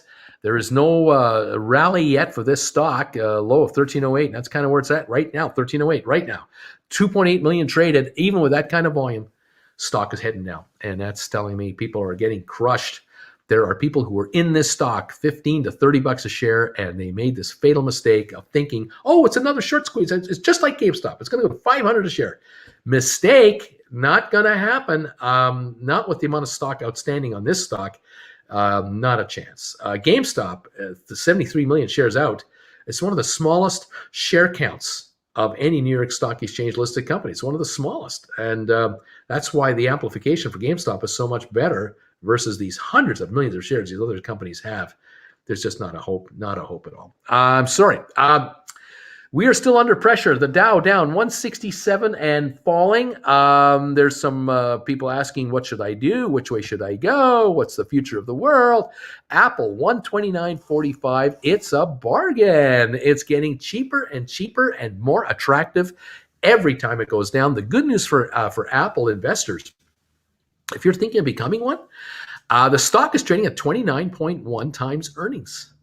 Apple hasn't been under 30 times earnings in a long time. And because they've raised the amount of money they're making, how much they're making is surging, and the stock is falling, the PE multiple is getting more attractive. And at 29 times earnings, that is the best price earnings ratio I've seen on Apple in a long time. Microsoft is still at 34 times earnings. It's more expensive than Apple right now. And Microsoft's making money too, but the shares may have more to fall. Just a thought. I thought I'd mention that. Other stocks in the FANG group, the earnings, the PE multiple for Amazon. Amazon is down $38 a share to $33.48 right now. They're trading at 63 times earnings. Expensive? Yeah, but they're always expensive. Isn't that interesting? Cisco Systems at $50.94, down 23 cents. Is trading at 21 times earnings. That's a bargain. Cisco at 21 times earnings. It's a good price. Not a bad deal. There might be limited downside there. Other companies, Facebook just posted record numbers last week. Stock went up. Shares topped out at 331. They're now 318. They're coming back a bit. They're trading at 27 times earnings, less than Apple, less than Microsoft. So still a good buy for Microsoft, for Facebook. No problem there. Let's take a look at some other FANG. Google, $2,362, down $32 a share, 31 times earnings, 31.4. Apple is cheaper than Google right now, but Google is cheaper than Microsoft. Interesting. Let's take a look at anything else that I want to look at here. Coinbase down to 284. This is the company that went public, and they went on their first day up to $429 a share. And Wall Street and every analyst and every television network and all kinds of vloggers were telling you what an opportunity of a lifetime to buy Coinbase, because this is the exchange of the Bitcoin and the other cryptocurrencies. What an opportunity. Investors got sucked in to pay $429 a share on the first day of trading, and it is now sitting at 282, and it's going lower. How many do you want? Unbelievable. Oh, by the way, they don't make any money. They don't have a profit. They don't make profits. Just so you know, they don't make profit. $282. Keep gambling, folks. Good luck with that one. Intel trading at 12.6 times earnings. This is a bargain. If you're a long-term investor and you can just ignore the chip makers spatting at each other and the analysts saying, "Oh, Intel has not got their act together," get around that. Pick this thing up. The high of the 52 weeks, $68 a share. It pays a dividend, yields 2.4%. It's trading at 12.6 times earnings. There's a computer chip shortage. I've talked about that again and again and again, and I will keep talking about it. Intel, every chip they make is sold. I don't care how bad their chips are. They're sold. They're quickly correcting their chip situation. I don't think this is a big issue. There's opportunities. Opportunity knocks at Intel. Micron, on the other hand, is a company that has been as high as $96 a share. It's trading at 83 right now. Again, a computer chip maker. I like the company, but it's trading at 29 times earnings. You got to be prepared to go almost into the 30 earnings rate on this one versus Intel at 12. I like Intel better. It's a better bet in my opinion, but both are selling all of their product without any issues whatsoever because chips are in demand. What else is going on here? Moderna at $182 a share, so that's doing okay. DraftKings, $54 a share for the year high, 74, low of 21. That's a former SPAC. It's not a SPAC anymore. It's now a company. Like all the SPACs that I follow they will become just companies trading on the stock exchanges. Still a winner if you're into DraftKings from the SPAC level, no question about that. Netflix, $505 a share, down $390. The high of the year, $593. This stock has given up $88 a share from its high of the year, and it's trading at 61 times earnings. And there are analysts out there telling you to buy this stuff. And I'm just going, don't touch this with a 10-foot cattle prod. These guys are not going to be able to grow their subscriptions like they used to. They keep bumping their prices too high. There's too much competition against them right now. You don't think Disney is going to sit idly by and let these guys eat their lunch. Not going to happen. Netflix, I think, is overpriced. It's trading at 60 times earnings. It could go down to $250 a share. They're going to buy back $5 billion of their stock to try to negate the problem, but that's not going to be enough. That's a 2% of the company. It's not going to be enough. I'd avoid Netflix. Just Bruce talking. American Airlines at 21.17. The high 26 for the year. The low of 8.25.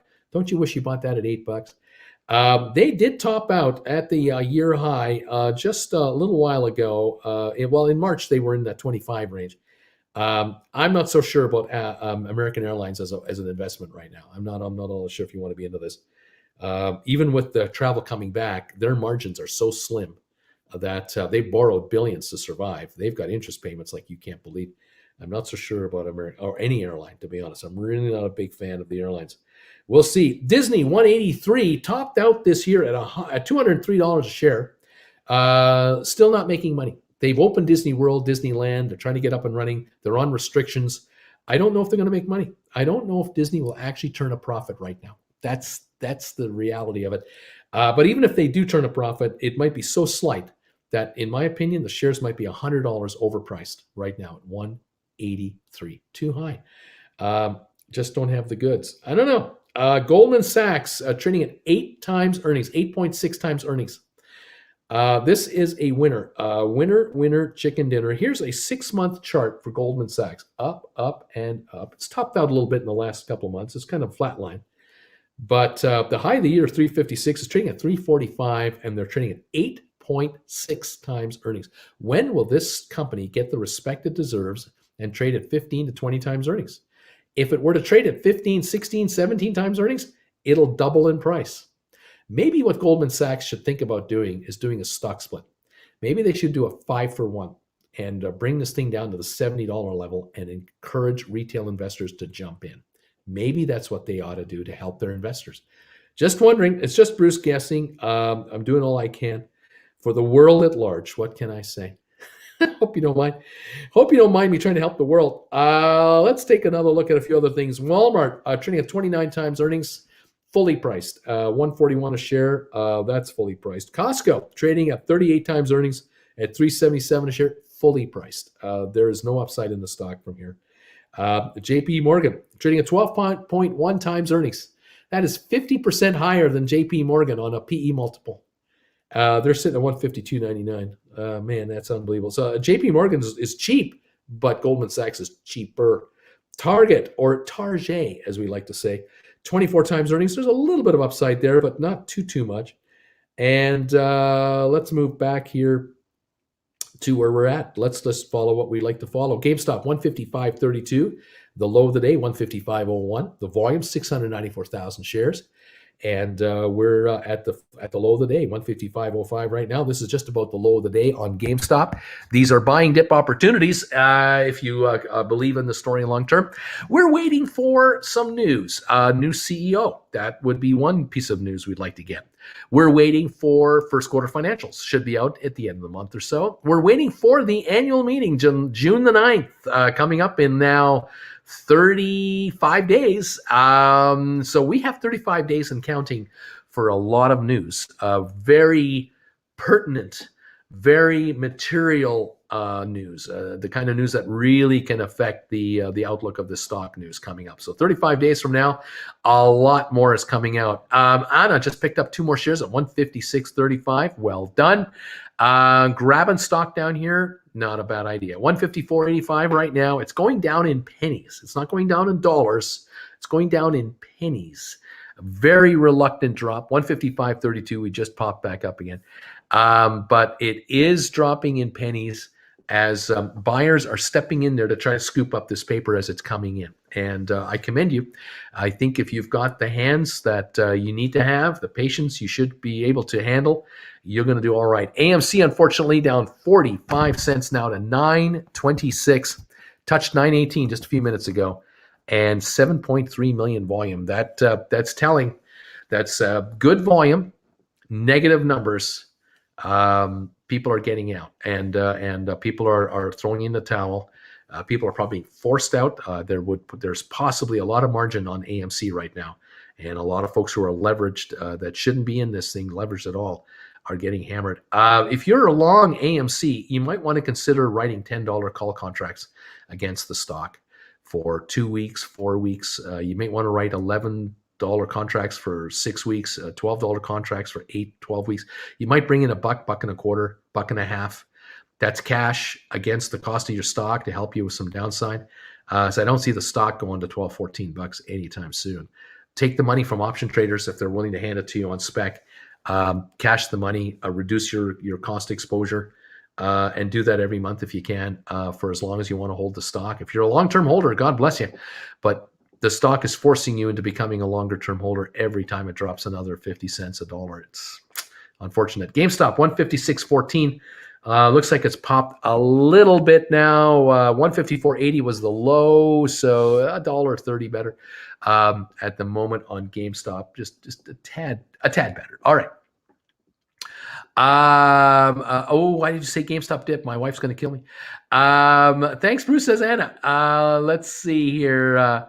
And after I made my money on AMC, I got out and I bought a $30 gift card and stuck it in my winner board. That's my holding. Okay.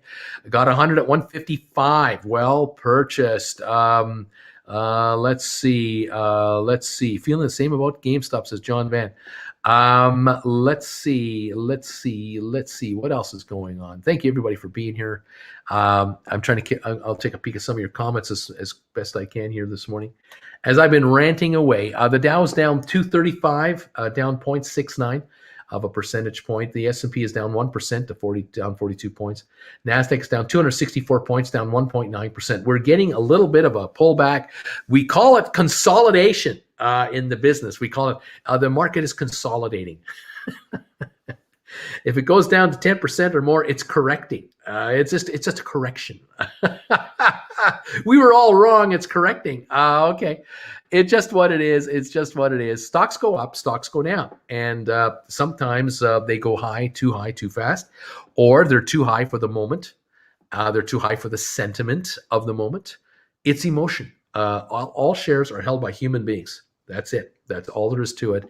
And human beings have thoughts, wishes, and aspirations, and then the reality comes in. And sometimes people go, "Oh, I put too much money in my market account because I thought it would just keep going up, and I've got this bill coming up that I thought I could just pay with profits.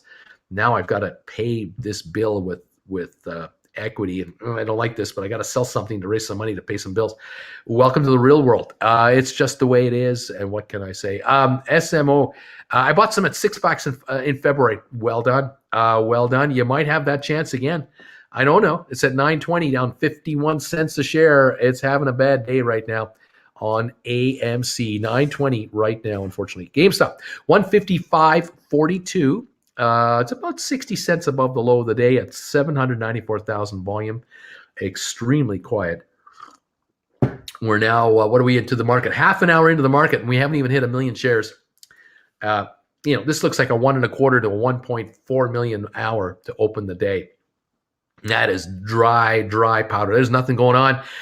This is reluctant selling if there's individual selling, but it's, again, possible. It is possible that shorters who are short a ton of this stock are driving it down, taking advantage of this sentiment of the market. They're sitting here going, this is great. The Dow is down, S&P is down, NASDAQ is down. People are feeling terrible. They're not happy. They're upset. This is the perfect moment to drop this market, to hit this GameStop stock and just make it look awful. This is the chance to get this thing down. Remember, it was 150 a week ago. It went up to 180 or so. It's now 154. This is where it was a week ago. This is not new all-time lows or anything like that. We're just trickling back to 154.49 right now. And we're waiting for the company to make some announcements regarding some senior personnel. 154.49, this is the low of the day. 154 right now, the low of the day. The sellers are coming in to take advantage of the drop.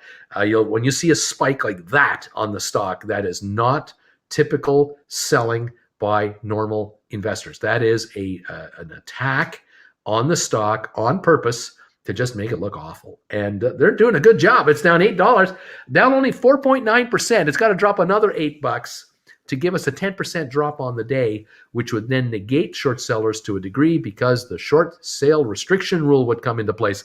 153.99. They have knocked out the 154 support bids. Those of you who've been trying to pick up stock at 154, you got it. Now try to get some at 153.51, 153.11. See if you get lucky. I mean, you might get some down here. You might not. 153.84, 153.51 right now. The seller is not waiting for you to take your time to put an order in. They're just hitting any bids they can find. They're trying to crush this market without any sense of normalcy. They're trying to make it look awful. 153.30, 153.10. Here comes the 153 price. Again, if you're trying to scoop some of this, I don't know how long it'll go. I don't know how far it'll go, but 152.95 just went through 153. So now you're thinking, I want some 152.51, 152.53, 152.11, 152.15, 152.12, somewhere in that 152 level. 152.88 right now is where the shares are. We're down 932. Volume on the morning so far on GameStop is 888,000. Very light volume. The games continue, the shenanigans continue in the middle of a market that is negative. Now, this is an interesting pattern because you get the market down like it is. This creates more selling. Selling begats selling because people start to question their thinking. They go, oh my God, have I done the right thing? And what will happen is the market will react too far on the downside and then have a snapback rally. You got to watch for those. This is why whenever you see a stock do this or an index do this kind of a shot, there's a moment there where it'll overshoot and it'll come on nicely, and you might have yourself a wonderful day trade. All depends on your philosophy of trading. 152.53, 152.30 on GameStop as it is coming into the 152 level. Will it reach this 152 level, or is there too many support bids, too many bargain hunters stepping in here for the volume? We'll see. 152.30, 152.70, 152.52. We're jumping. Right now, there's a little bit of a war happening here. It's just a question of how deep the pockets are of the short seller. If they want to keep dropping this down, the lower it goes, the closer to 10% we get. We're down 6.1% right now at 152.22 on the morning for GameStop. AMC 907. This $9 level is not going to hold at this pace. If this selling keeps coming in on AMC, it'll be at $8.75 in no time. Right now, 907 on AMC, down 64 cents. That is a rough morning. It's down over 7% this morning. GameStop, 152.39. Down $9.81, 152.39. The low, 151.86. And we'll see if it wants to do another shot through this level. Will it go through 152 down to the 151 range, or even to the 150 range? There may be a big wall of support at 150, but there may not be. I don't know. This is a quick move, and buyers like to kind of assemble and gather up, but short sellers who are in a hurry to drop a market, they don't give the buyers time to gather. They run a market right through support levels as quickly as possible to try to scare them off to the 145 or 140 level. That's what they're going to try and do. Don't know if they'll be successful though. 152.11, 152.45. We're jumping about here. Low of 151.86 so far on GameStop shares. Another fun morning, don't you think? 905 was the low on AMC. 907, 906 right now. We're just basically at the low of the day here on 9.3, 9.4 million on AMC. AMC under pressure even more. Microvision down 63 cents to 13.23. Fifth Wall acquisition down 12 cents. Vectors down 14. Navsite down 4. IPOE down 64 cents. Gore's Holding down 41. Virgin Acquisition, VGAC is sitting at 9.96 down a nickel. Starboard Value down 2 cents. Fortress down 3 cents. The SPACs are giving up a little ground here and there. Got some information on IPOE. I was reading this morning an article that came out the other day about IPOE that I found most interesting. It was talking about how the SEC rules have been adjusted and modified for all SPACs, and it looks like what's been happening for virtually every SPAC out there is they have restated their documentation with the SEC, especially those SPACs that have not yet done a deal at all, and the SPACs, like the ones we're following, that have made a deal to merge, but the merger hasn't happened yet. They've restated their financials and their statements to the SEC and to their shareholders. And basically, in the case of IPOE, the company had to restate their situation with regard to the warrants that are outstanding, like everyone else has. By the way, GameStop 156.43. It has now jumped up $2. It's actually jumped up almost $4 a share in 2 minutes. It's 156.38 from 151.86. So if any of you got some of this stuff at 152, 153, you're laughing. Let's see what happens. Bought some at 156. Let's see. Who else? Did anyone else get any of this cheap stuff? People are talking to me all the time. Just took off 156.37. Did you see that bounce? Wow. Did someone just get bought in? Like I said, these whipsaws can happen when you oversell something artificially. Let's see. Look at these newer bagels. Bruce, I have 5K available margin. Do I think I should buy more GameStop on margin? Take advantage of this dip. I would not push margin around just on dips, because dips can lead to more dips. You want to keep your powder dry and keep your margin available. So did AMC. They're saying 156.27. AMC now 920. Now at 918. It hit 905 and had a little bounce back. We got the GameStop now at 156.26, up from 151.86. That is about $4.40 snapback rally. We'll see how long this lasts. 1.1 million shares traded. We've got Microvision. It jumped up from 1280 now to 1320. All having a snapback rally. This may or may not last. It could be just a little dead cat bounce in the middle of a market. I don't know. We'll watch it. Dow is down 207. It was as low as 819, 33,819. It's now 33,905. So it came back about 85 points so far. Again, it might be a temporary little thing, or it could be the beginning of a rally all day long. We'll see. 155.60 on GameStop, giving up a little bit of ground again. Those of you out there who are trying to scoop some of this up, you have to put your orders in and just hold your breath and let you get hit. Hope you get hit, and then just hang on and let's see what's going on. All righty, let's see what's going on here. Why did they do that? They all did that, William. It wasn't just these two stocks. Everything did this. It was a complete market-wide snap-up at this point.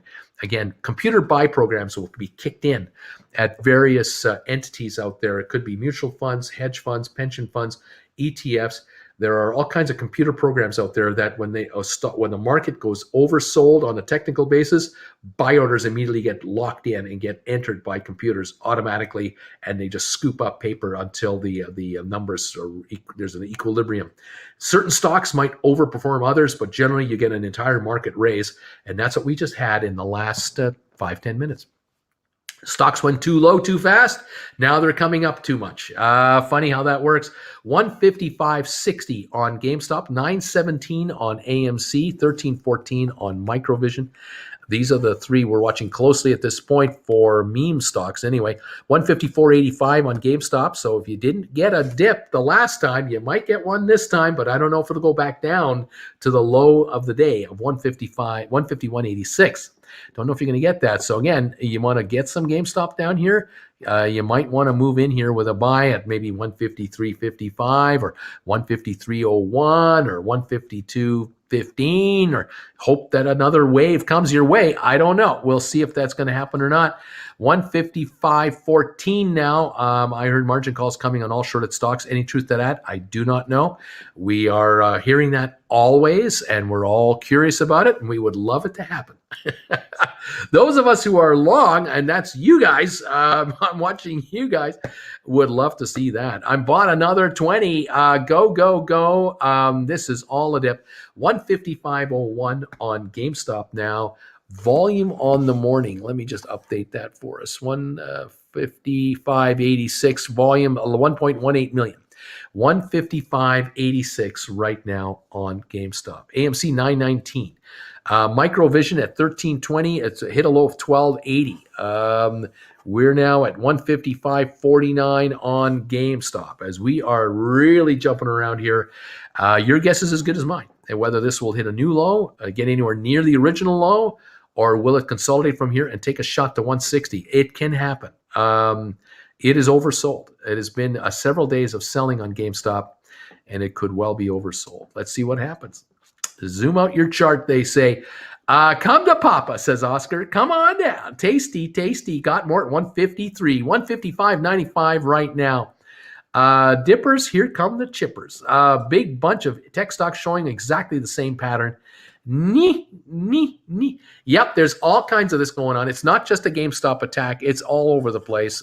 Sometimes markets get program selling, and then you get program buying, and you get everyone in the middle going, what's going on? What do I do? You stick to your guns, you stick to your convictions, and you pick the dips, and that's what you do. 155.40 down 680 on GameStop.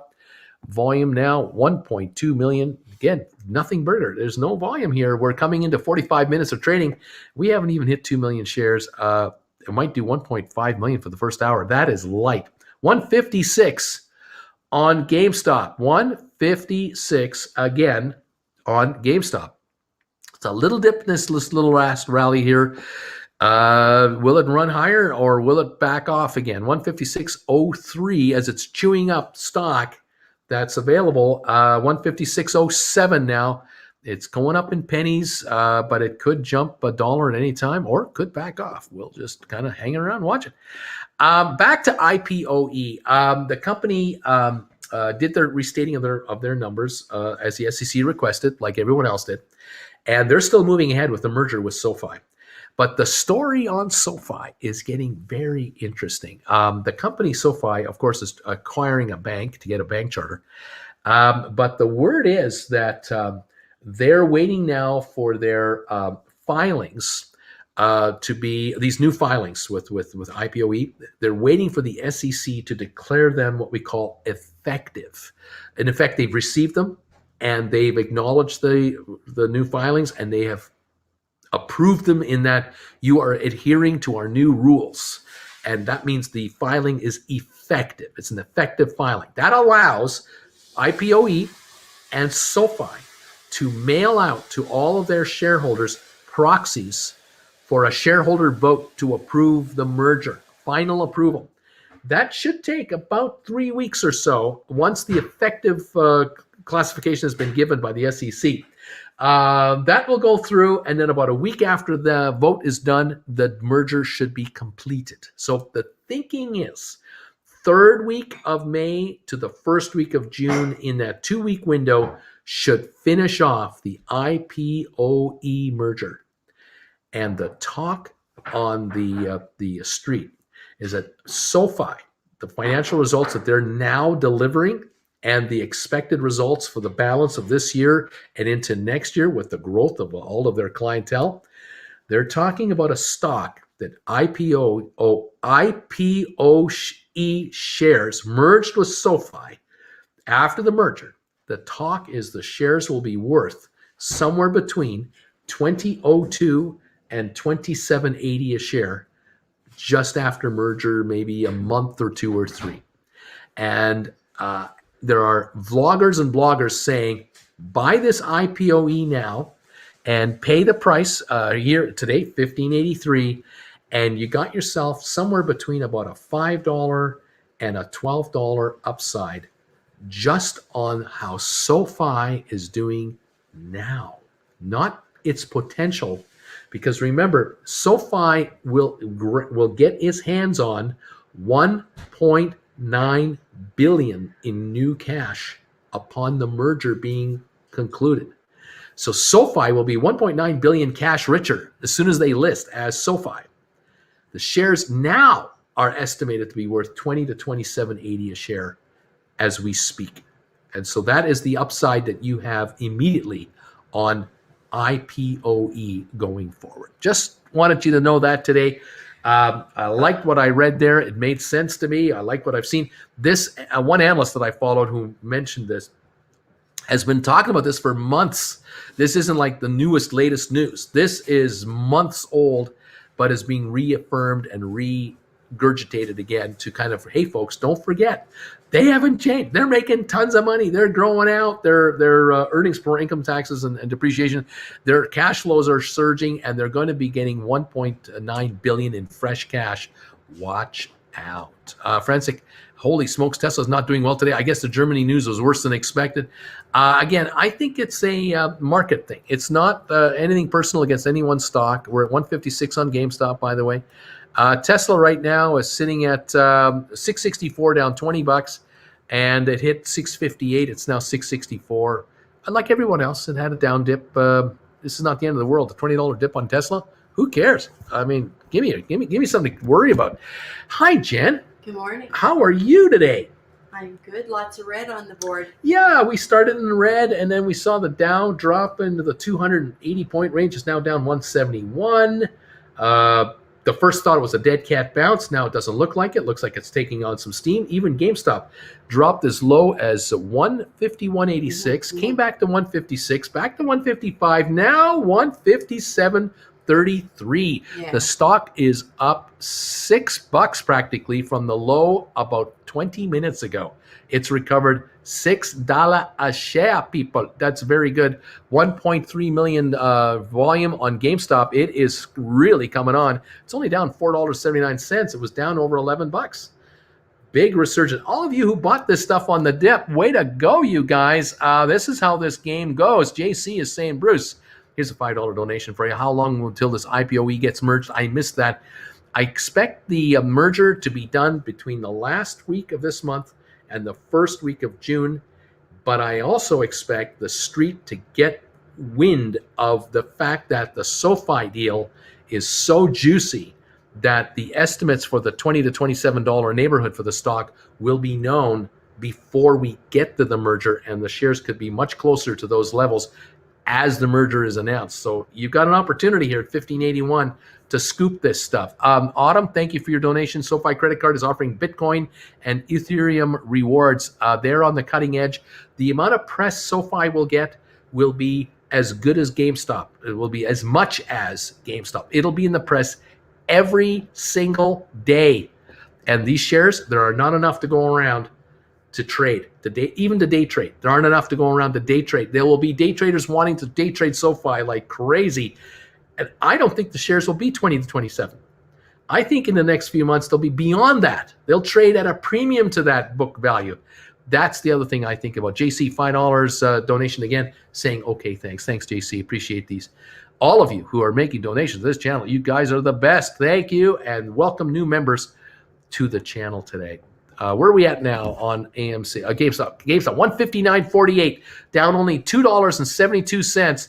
It is rocketing higher, and I hope you all pick some of this off today. Grab yourself some IPOE if you can and enjoy. All right, Jen.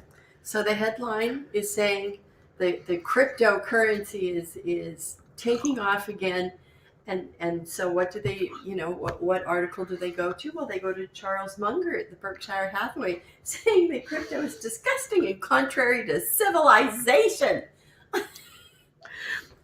What you want clickbait? I love Watch that. CNBC for the best I love clickbait. that so Show these shiny keys. Charlie Munger, what he said Saturday is what you should care about right now. Like, It's give not me a doing break. Charlie any good. Charlie. Making Charlie look old and out of Yeah, touch. old and crotchety. I love it when multi-billionaires tell us how to live our lives like they freaking know. Unbelievable. I don't know. SB Bear, thank you for this donation, $10. Here's a donation for our favorite bringer of the bagel. Morning, Jen. Good morning. Good morning, she says. Have you worn any jewelry today? Are you wearing any fancy jewelry? And I cut my nails off. Oh, okay. I don't know how they do it. I cannot type. Right. Long nails. Yeah, there it is. I do it the wrong way. I type with the tips. Yeah. Where you're supposed to type with the pad. Right, and she can't do it. I can't do it. Everyone's saying hi to Jen this morning.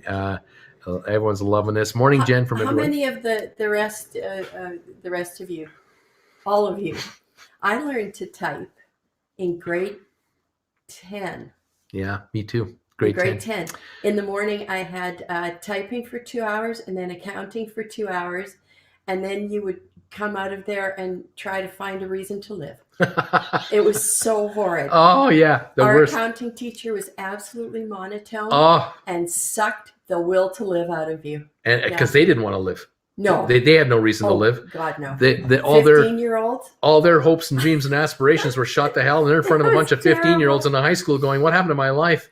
I got to show these punks all about accounting? Oh, God, my life's over. I've used that typing the accounting throughout my life, so I should be thankful for you have. I learned to type in high school too, with the typing lessons. Yeah. And how we had to have our fingers on top of the keyboard and not look at the keyboard. Yes. We were told to try to type without looking. I can't do that with my computer. I have to look at my computer. I'm always looking. I'm not looking at my computer when I'm typing. I'm looking at my fingers. Oh, because I can't do that. The joy now is that on the computer, you can just look at the screen in front of you. You don't have to look to the side. Yeah. I remember I used to looking at the side, reading the words and typing them, and then took a quick peek and then doing this. Oh, gosh. And getting the first electric typewriters and trying to figure out how to turn them on. How to turn them on? Where's the button? Where's on the back, underneath, somewhere. Yeah, I remember those days. Oh, the old days. That's right. Oh, my gosh. Those were days gone by. I don't even know if they do this anymore, if they do typing in school anymore. Well, when our child was in elementary school, as a volunteer parent, I used to go in for the learning to type program that we gave to kids in grade, I want to say 4, so probably 4, 5, and 6.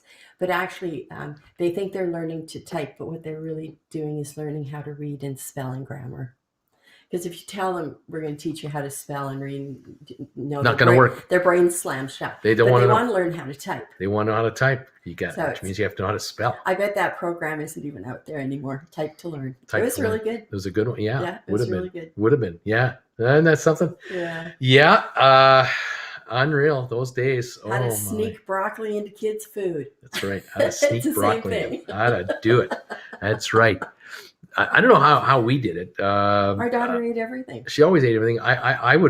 We'd eat broccoli and we'd love it. And we love spinach. And we loved spinach and then so the kid ate it. We didn't tell her you have to eat it because it's good for you. No, we didn't play that game. We played this is what mommy and daddy love to eat. because mom and dad work hard, and this is their And try reward. it. Just try it. Yeah, this is our reward at the end of a hard working day. Broccoli Also, and spinach and In cauliflower. our family, this came from my father. I'll share some of my father's wisdom. Get ready, kids. What's the worst thing that can happen? Okay, Bruce, what's the worst thing that can happen? About what? Anything. What's the worst thing that can happen? You could die. You lose your mind, you rip off your clothes, and you set fire to yourself. That's the worst thing that could happen. Is that going to happen? Is that going to happen? It's No. not going to happen. So try it. So try it. What's the worst thing that can happen? Have the broccoli. Shut the hell up. You want to try for that job? Well, what's the worst thing that can happen? That's right. What's the worst that can happen? You You can want to set put in fire. for that project? What's the worst thing You can that set can fire happen? to yourself and die, Is or that going to happen? you could get No. the job. What's the worst that can happen? I mean, come Come on. on. What's the worst thing Grow that a can happen? spine. Stand up. I like it. That's right. There you go. Now you know why there are two successful people here, both former stockbrokers, and But there were times when I had to get on an airplane that I thought, I just might lose my mind, rip off my clothes, and set fire to myself. not a happy flyer. Not a happy flight. Not a happy flight. But she flew.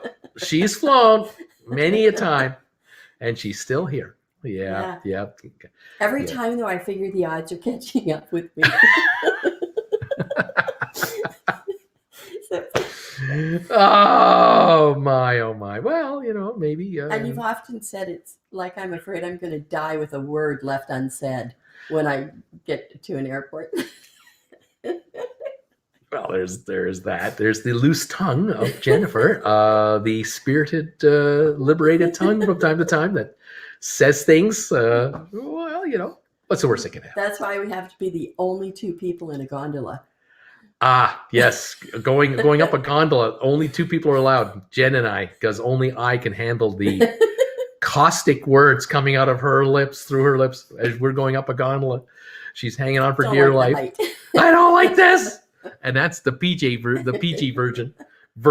I can't give you the real version. Oh God, you don't want to know that. St. Thomas. Oh my gosh, 158.72 on GameStop. We were at 159 just a moment ago. We're only down $3 a share, Let's $3.40. get that bagel going. We need a What's it gonna bagel. We need a bagel to drive this thing past 160. be? A Tuesday bagel. Yeah, you know what I'm thinking of today? I'm thinking of a change-up. I'm thinking of having a Canadiana bagel today. A Canadian. Yeah, I'm going Bacon. I hear bacon. No, I wasn't thinking bacon. No, I wasn't thinking. I was thinking of Canadiana, where a lot of my friends in the U.S. You can't have this.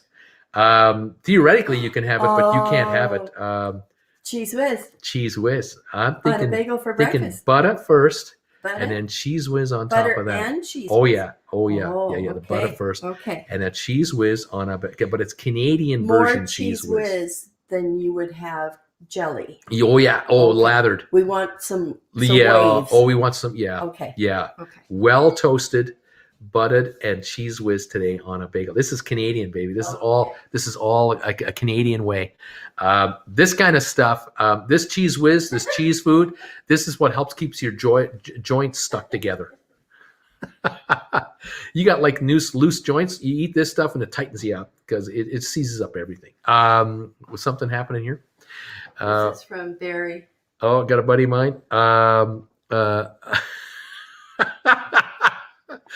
Typing. I learned to chisel things into stones. Damn it, I'm old. That's typing. Typing 101. That's sheer luxury. Typing. Luxury. Oh, I worked in Roman times. I had to chisel everything. VIY. Oh, no. 159.06.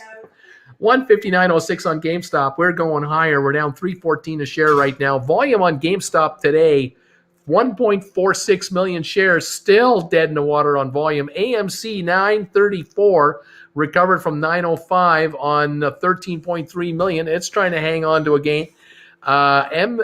Microvision, a low of 1280, now at 1357, down 29 cents. That's having a nice rally. Did get a tad higher than that. We'll see. Fifth Wall down 15 cents. Vector down 23. Navsite down a nickel. Social IPOE down only 14 cents. It's come back. Low of 15.71. Now 16.22. Down only 15 cents on the day. Now Gore's Holdings as low as 11.91. Now at 12.15. Up down only 23 on the day. VGAC down 7 cents. Starboard down a penny. Fortress down a penny. That is the latest there. Vanek Vectors down 502. Bargain. Home Depot up $1.34. IBM up 30 cents on the day. Dow down 197. Microsoft down $3. Apple down $4.24 a share. Apple down $4.24 a share. That is a bargain on Apple at $128.30 right now. That stock, every dollar lower, just makes it that much more attractive. It's now down to 28.8 times earnings, where Apple a week ago was around 33 to 35 times earnings. It's now 28.8, becoming even more attractive. The lower this thing goes, there will be a snapback rally on Apple whenever it happens. But again, don't ask me what minute, but it'll happen. Tesla down 14 points, or down $14 a share to 670. No big whoop. 158 now on GameStop. Dropped the buck. 158.12 coming back on again. That's what GameStop will do right now. But it's sure looking a lot better than 151.86. Someone sold it down there. I don't know why you'd want to do that. Frantic, Apple down 3%. That's a 60 billion snipped out of existence. It's a bargain. It is cheap. What can I tell you? Can you look into Boeing? Why is it falling so hard as of late? Boeing, the problem with Boeing is that they are billions more in debt because they had to borrow a bunch of money. They've had a lot of cancellations. They've got a lot of planes sitting around on their tarmac that they haven't been paid for yet. They are trying to deliver their aircraft to their clients. Their clients have been holding back ordering and taking delivery of their aircraft. And so Boeing has been trying to be as flexible as possible with their clientele to work the deal to nail down the final delivery of the aircraft. That is kind of what's going on. The question, of course, is are there other issues with regard to Boeing? Safety issues? Will that be a problem going forward? All that kind of stuff. Boeing right now is sitting at, let's take a look here. Boeing right now at 228.38, down 681 a share.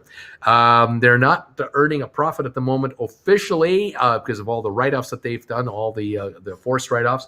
But the shares were in the last couple of years as high as $440 a share, now at $228. They got as low as about $128 or so when we had the big pullback for COVID.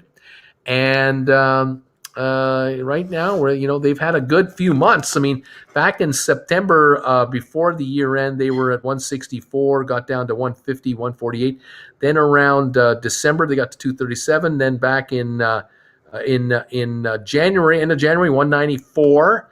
265 in March 15th. That's only 5-6 weeks ago.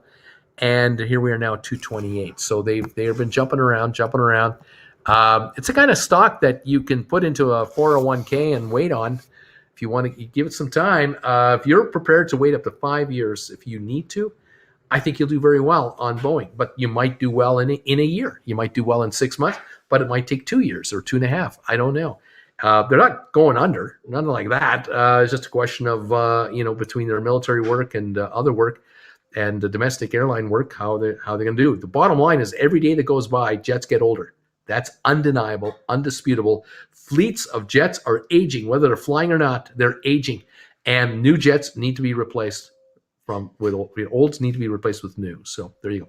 GameStop, 156.84, down a little from that 159 run we just had a few minutes ago. To be expected. AMC now 928. It did get up there to that, 937 level. They've given up about 9 cents. To be expected. Microvision did touch 1366, now 1343. A little correction there, another little pullback. But how far are these 2 steps up, 1 step down, 2 steps up? Is that the kind of rally we're into right now? Or did we not hit a new high from this morning and we're going to give it all back? A lot of technicals are coming into play here, folks, and I don't want to bore you with that. We're just going to go minute to minute, see what happens. 156.53 on GameStop right now. The Dow down 265, dropping again.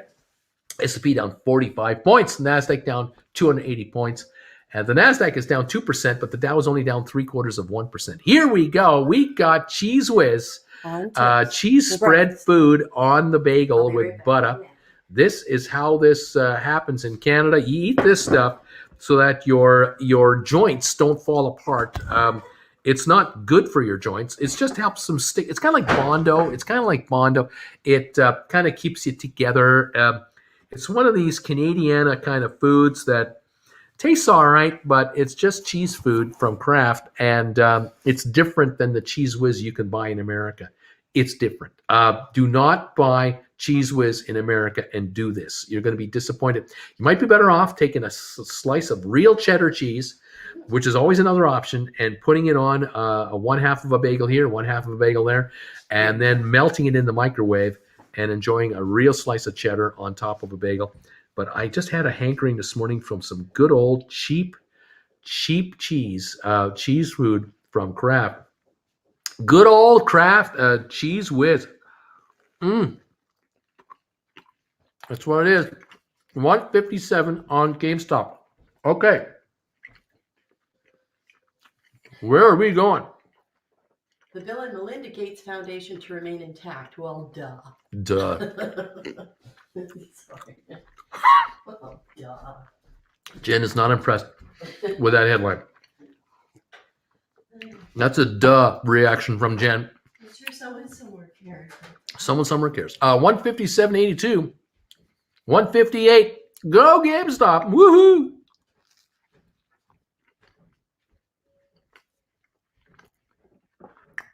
Oh my.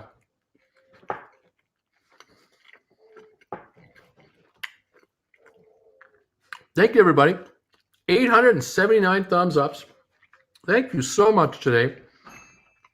Appreciate your support. If you haven't already, please consider subscribing to the channel. Make sure to hit the bell notification icon. Become a member of this channel. You will get stock alerts from yours truly as a member before anyone else does, especially when I add a new stock to my favorites list. Our members of this channel always get alerts first before I go public with them. And that'll keep you on top of things. It's one of those perks of being a member of this channel, and I thank you all for being members of this channel. Ostrike, thank you for this $5 donation. Bruce, when it comes to aging airframes and engines, the in-flight hours are far more relevant than anything. I agree. I don't dispute that. But time is a killer nonetheless. Liquids on board planes and seals and wiring and connections. I mean, time is a killer.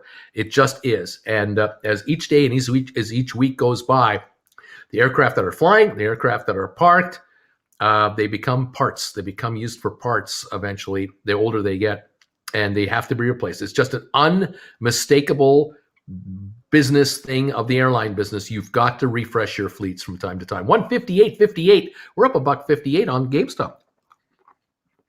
This bagel is working. Oh, man.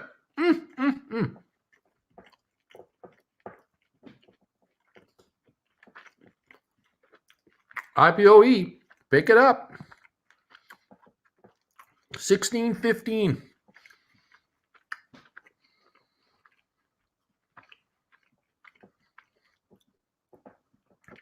Velveeta, good for homemade fried tortillas or taco chip. Growing up, we knew times were tough when Dad bought Chef's Delight instead of Velveeta. I figured Gates is short on GameStop and he's divorcing to protect his assets before filing for bankruptcy. Oh, no. My grandmother used to take a block of Velveeta out of the kitchen cabinet, slap it on Wonder Bread, and hit it with Miracle Whip and call it a cheese sandwich. Nope. Chef Delight was the same rectangular loaf, but of a cheese. Quality was about 50% of Velveeta. Oh my! I didn't have White Castle where I grew up. It was usually the 24-hour Taco Bells or Jack in the Box. Give us an Irish SPAC, please. An Irish SPAC bagel. Oh, my favorite is Velveeta cheese and peanut butter on white Wonder Bread. Oh my! Oh my! Oh my! GameStop 158.41. Let's see. Let's keep on going.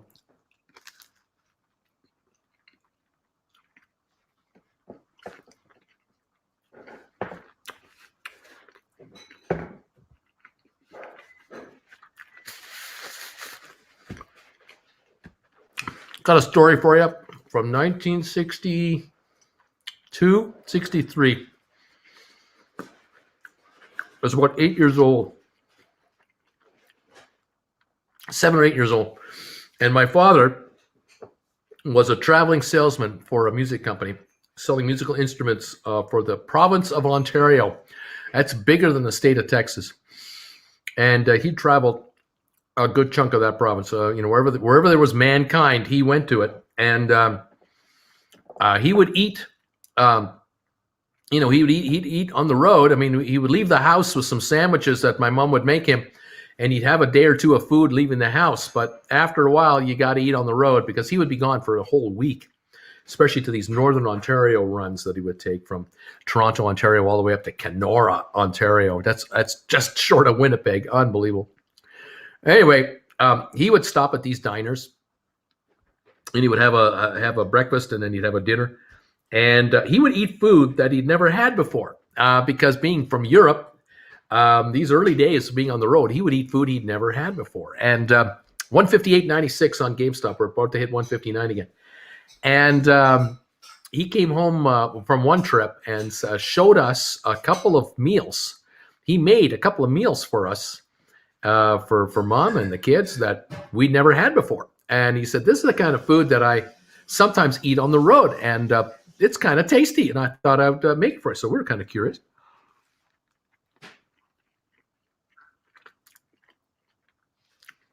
Now I remember he took white bread.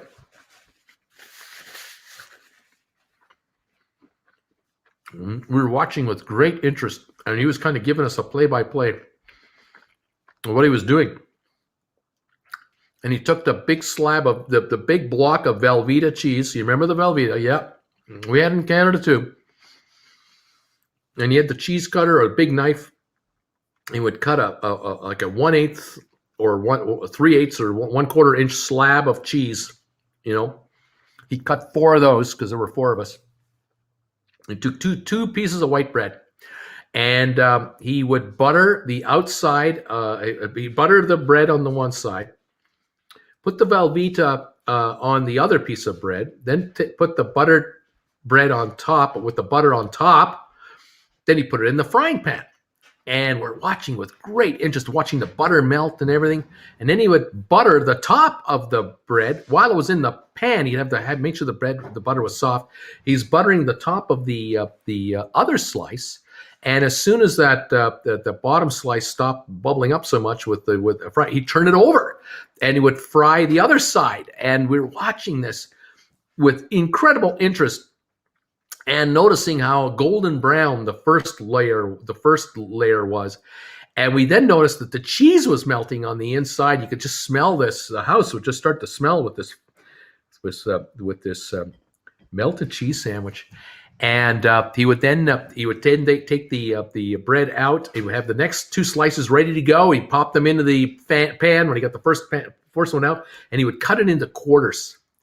And we'd all have a quarter piece of this sandwich while he was making the second one. And so we were all going to get 4, or how many we could eat. And we would eat this melted cheese, fried cheese sandwich.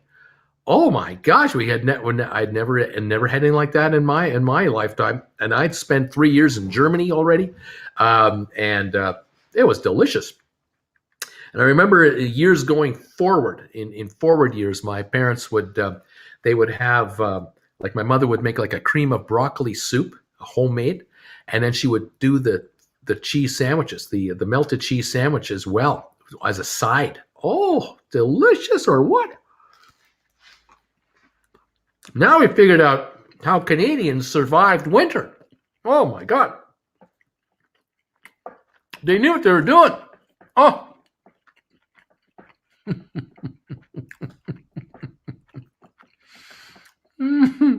Derek wants to know, how much for a gondola ride with Jen? You better put on a bodysuit with a helmet, buddy. Poor little boy in the car behind us. You learned new words. Oh, man. Oh, yeah.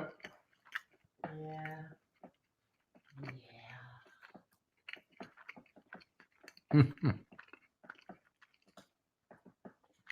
158.24 on GameStop. Bruce, are you or your father aware ever reunite with any relatives left in Lithuania? Some of my relatives also immigrated to the U.S. and Canada from LV, Lithuania during World War II. Later reunited in the 90s. Keep in touch. My father started to put together a family tree of the relatives, and he was really into that. He passed away in May of 2000. And he had planned a trip that summer, fall to Europe. He had been to Europe, I think, with my mom. Had been to Europe in like 98, 97, and they were going to do another trip in 2000 in the fall of. And part of that was going to be a Lithuanian kind of get together, because now, of course, the wall had come down and travel was allowed, and all this sort of stuff. But he had been in touch with a bunch of people through emails and letters. And was hearing from relatives, whatever happened to cousin so-and-so or distant uncle such and such and all this sort of thing.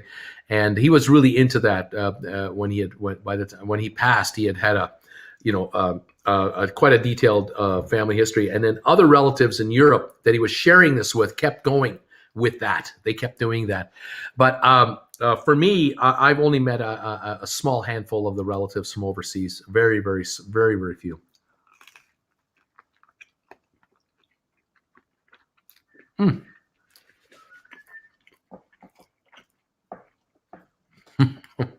Yeah.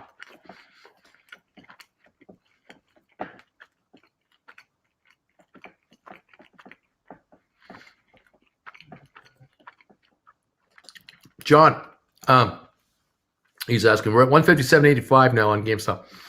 Given the market volatility, do you agree with the possibility of a market correction? Several articles say a pending correction. Michael Burry tried to tell us something about. Well, one person's market correction is another person's disaster. And a market correction is typically about a 10% correction, but it can be anywhere from 8 to 20%. It's not exactly 10%. It never is. It's always a variable. Some market corrections last a week.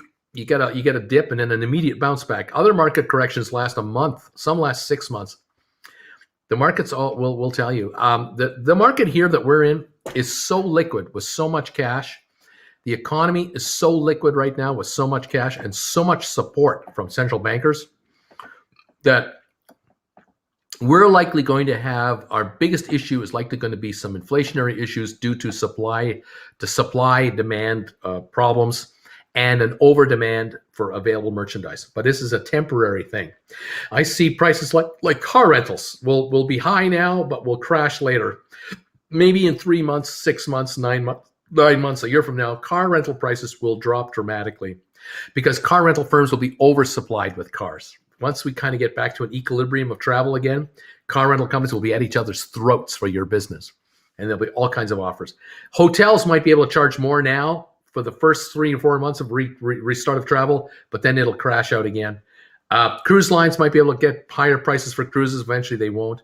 This is all temporary. It's just an equilibrium, and you're going to get these market fluctuations in the market. Stocks will run up and then back off a little bit and then run up and back up. But the trend is higher. For the market, the trend is higher.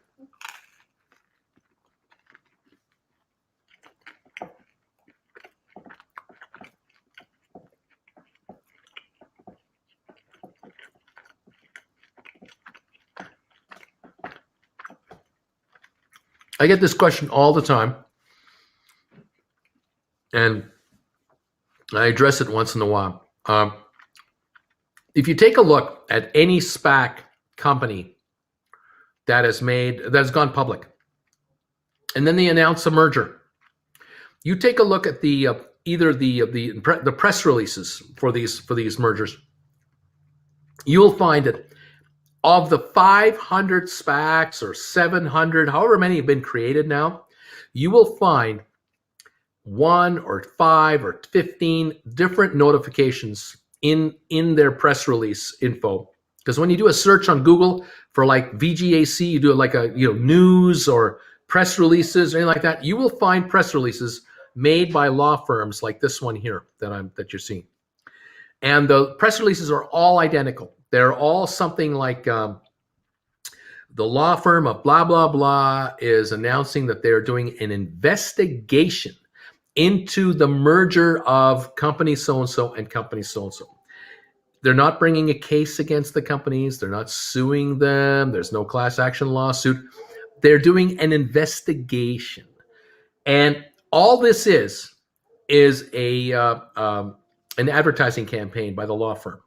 The law firms there are zillions of them in the U.S. I mean, I don't have to tell you Americans how many law firms there are in America. Gazillions.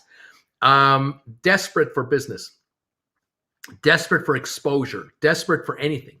And so they use the popularity of SPACs and public companies to announce these kinds of announcements that they're investigating wrongdoing or possible violations of securities law. They'll use all kinds of lingo to make it sound like the world is crashing around this company when there's nothing going on. The firm is doing absolutely nothing with regard to a case. All they're doing is they're trying to advertise their law firm's name on the popularity of a SPAC or of a public company. It happens every public company all the time, and there is nothing the public company has to do about it, and there's nothing they can do about it. They can't stop these guys from using their law firm name along with their public company name because it's public information. And so it's a pure advertising campaign. If you read carefully the entire press release, if you've got that much time on your hands, you'll find that they're offering a 1-800 number to say, if you're a shareholder, give us a call. We'll talk to you. And all they're going to do is try to get your name and your address and your phone number to start sending you crap to have you use their legal services. Oh, and while we're still investigating.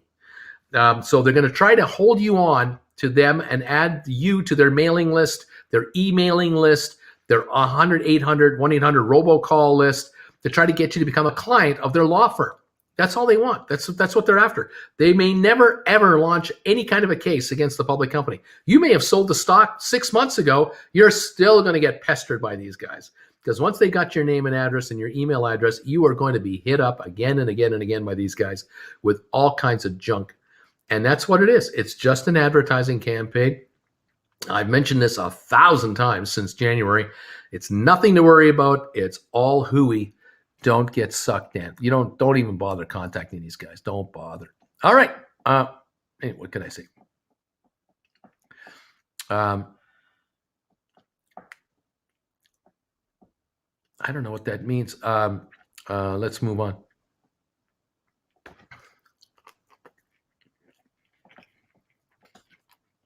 Grilled cheese. 1962. Woohoo.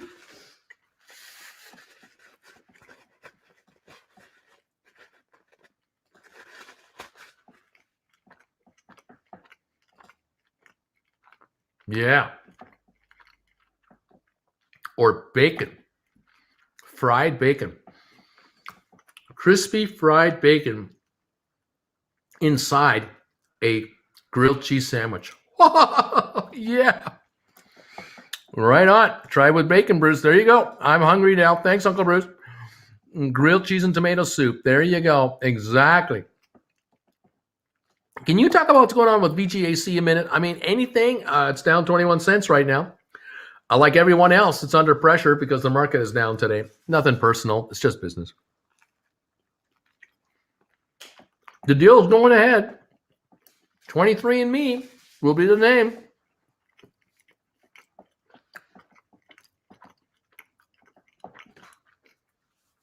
$950 million waiting to go into the bank account of 23andMe. I think the shares will go higher. That's how I look at it. Can you wait for it? That's the trick. Can you wait for it? That's the trick. Anyway, thank you, everybody, for being here. Thank you so much for all your support, everybody. Yeah, the secret of fine dining, lots of butter and or heavy cream. Yeah. Sure, that's why people eat lobster.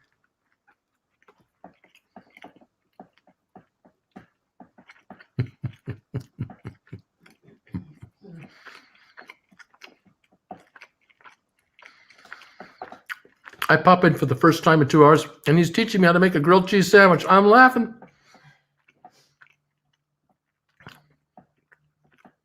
Remember the good old days. Bruce Lee, the bagel stock go up $20.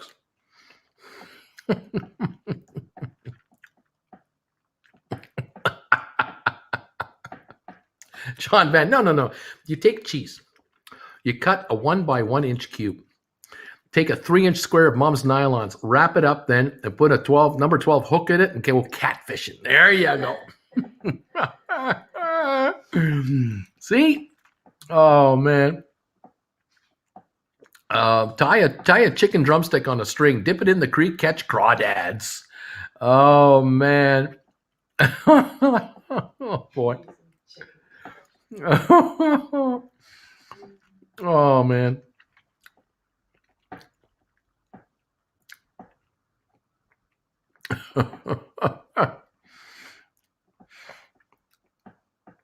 I can still remember my mom backhanding me for talking with my mouth full, laugh out loud.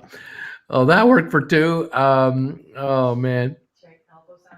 Elbows off the table. That's right. Elbows off the table. Oh, man. Oh, man. Oh, man.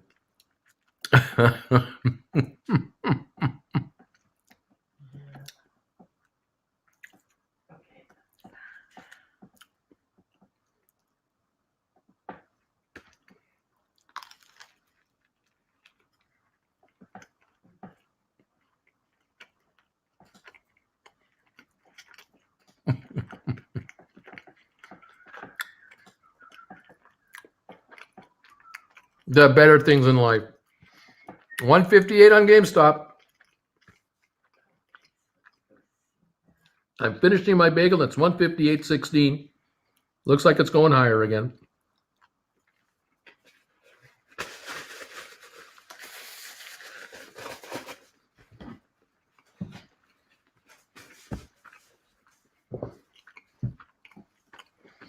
Delish.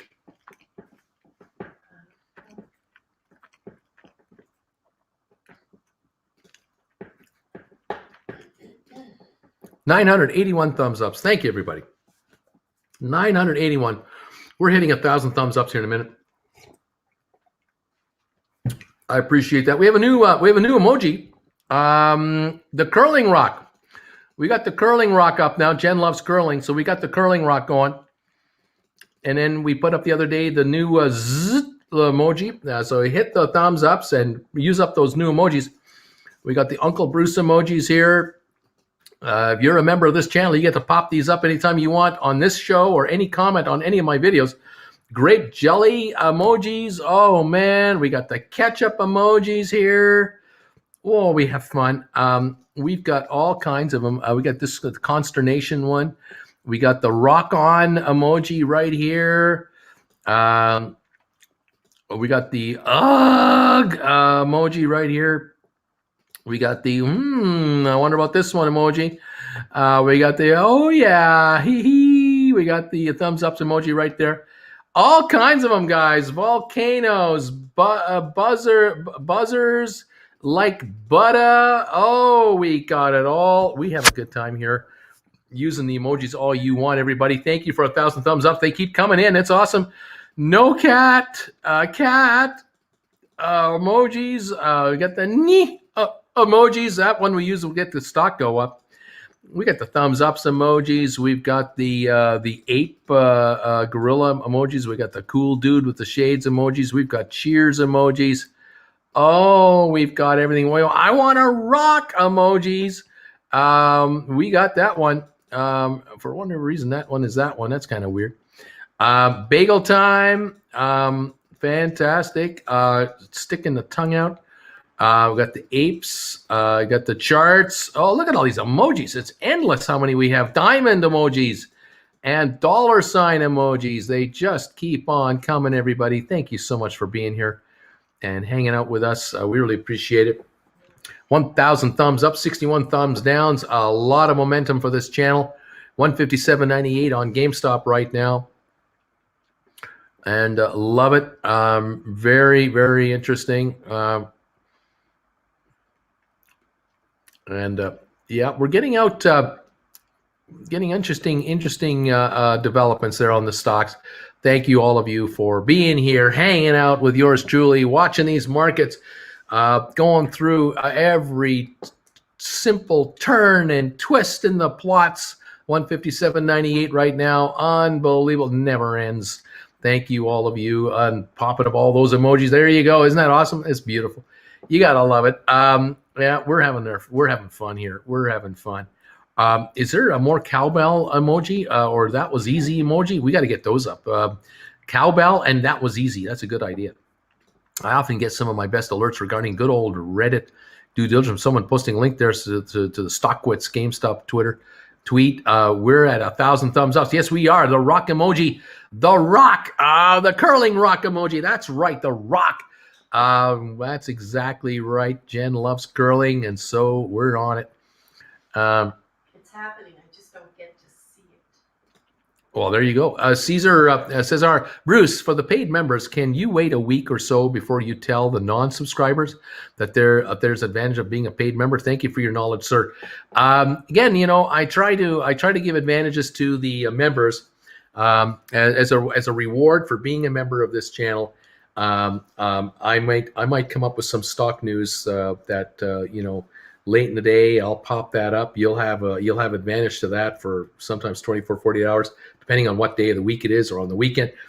There are times where I'll add a new stock to my favorite stock list. I'll add a new stock, and the bottom line is that you as a member will get that info before the rest of the street does. And that's just a reward from me to you to say thank you so much for supporting my channel as a member. Membership has its rewards, and I can't thank you folks enough for believing in Jen and I and supporting the two of us with these memberships. It means everything to us. It shows us that you enjoy what we're bringing you and that you're finding it useful. And it is just an affirmation that we are, trying to do it right.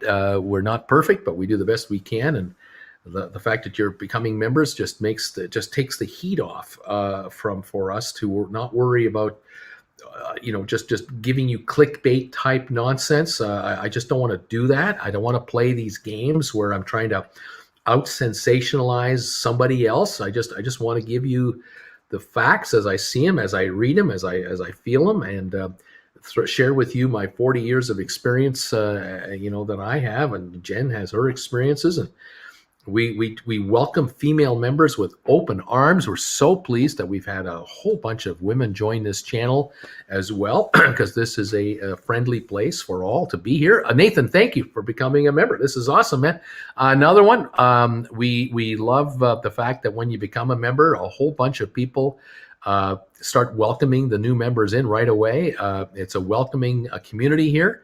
And we have a really good time, although I will say that on Friday afternoons, it seems that Friday afternoons, there seems to be, right after the close on Friday, a sort of a libation game starting to kind of perk up. Beer o'clock. Yeah, Jen is saying it's kind of like a beer o'clock or something like that. Now, people are asking me, what's going to happen tomorrow? Tomorrow is Wednesday. Isn't tomorrow the big one, Jen? Tomorrow? I'm trying to find a costume for you. Yeah. Cinco de Mayo? Is that? Oh, no, that's right. Today is May the 4th. Today's May the 4th, but isn't that tomorrow? Did you wish that the 4th would be with you? Yeah, 4th be with you. But tomorrow is Cinco de Mayo tomorrow. And so people have been asking me, what's going to happen tomorrow after the bell? Is there going to be a Cinco de Mayo libation game going on after the bell tomorrow? And I don't know, because it's out of my hands. My viewers decide what they're going to do with themselves. I just try to call the play-by-play as best I can. But I got to tell you, it was a wild time this past Friday. I have to admit, it was a pretty wild time. And I'll temporarily self-identify as a woman if that helps you. Thank you, free thinker Mick Jones. Always there to help out. I appreciate that. The happy Mexican Independence Day. Michael, not for me. I gotta work, man. I gotta work. Auntie, it's our Friday happy hour. Yes, Friday happy hours start right after the bell on Friday afternoon, and they got kind of wild. It was really something. I'm going to throw my sombrero into the air tomorrow and chug a Corona as is directed in the manual. There you go. That's a negative on a Wednesday night. No, thank you. Cinco de Mayo. Tomorrow is Cinco de Mayo. Tequila. Cinco de Mayo, your sandwich. Day after my second vax dose. Feeling good. That was easy. Bought some dips. I just triggered a wash sale on VGC. I sold some to buy GameStop. I now bought more VHC. Can you explain? Can't explain that. I don't know why you do it. Don't want to explain it. No, laugh and love. Jinx, tequila. Mexican Independence Day is September 16, not May 5. Every day is 420 if you use the right calendar. Colin de Mayo in the morning. Liberation Day for the Netherlands. Have a day off. And it's not Mexican Independence Day. It's the Battle of Puebla against France. There you go. Now there's the stuff you learn on this channel that you don't learn anywhere else. So I'm telling you right now, thank you. Thank you, all of you, for these tidbits of delicious info. I have Pacifico in a fridge and Extra Anego on the shelf. So look out. Farragon's ready to go at a moment's notice. 157.20 on GameStop right now, down $5 on the stock. We've got AMC at $9.19. Down 52 cents on 16.3 million. We've got Microvision at 13.50, down 36 cents. It had a little rally and it backed off. Now it's trying to rally again. 9 million shares, though. The volume on that stock is drying up very, very quickly. The game is over on Microvision. I think the game is over. A lot of people don't want to play anymore.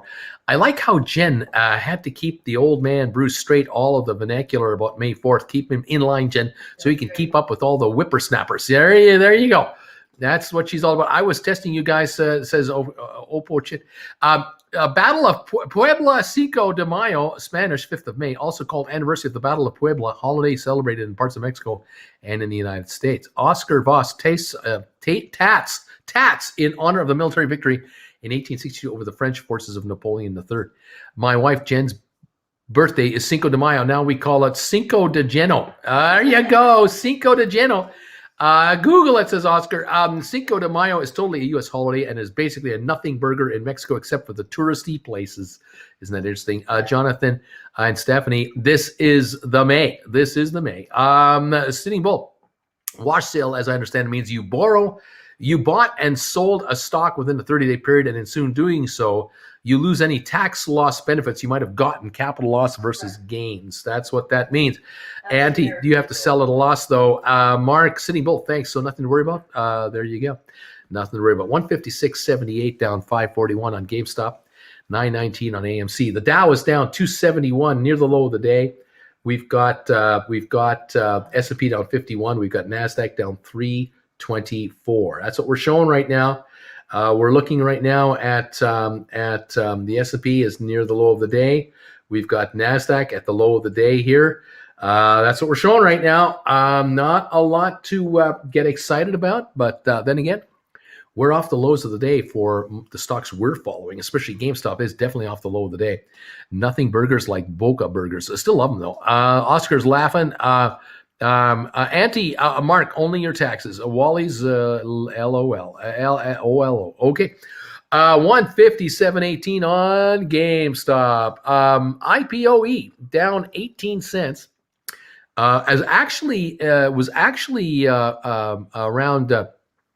It got up to like 1630 or something. 1639. I think it was actually up on the day for a moment. Just a little while ago, but 20 minutes ago. But right now it's at 1620 down 17 cents. Again, I am hearing more and more and more really good stuff about IPOE. And mainly what it is, it's SOFI. I'm hearing all about SOFI. That's the company that the IPOE will become. It'll become SOFI. Symbol, SOFI. And $1.9 billion going into the SOFI hands, into their treasury, into their bank account.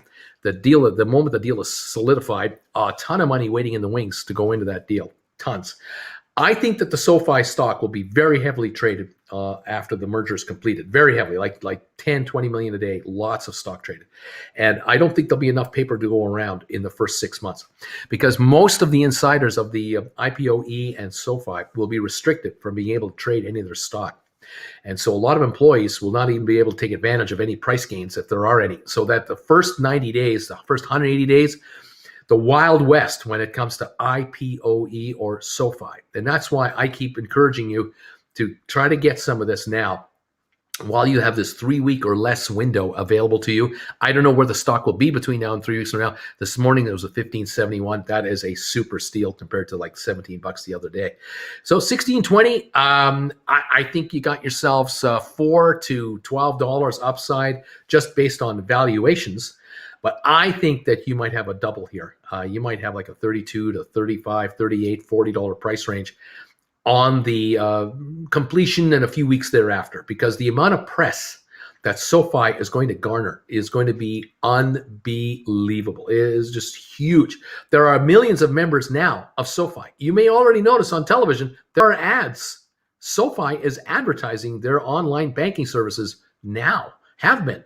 This is not an unknown entity, but it's about to become a known company under its own name, trading on the open markets. And I don't think there's enough free trading paper to go around to satisfy the demand for people who just want to, get in for quick trades. And that means there's an upward bias going to be kicked in on this stock, and I think it's going to be quite substantial. So I like the idea that a number of you who are in here now, you're averaging in a little lower if you can, or you're just trying to scoop it up. Good move. You can pick up 10 shares for $161. They go to 40 bucks. You got 400 bucks. You pick up 100 shares for 1,600, turn into $4,000. Hey, thank you. Pick up 16 grand, turn into 40,000. Hey, way to go.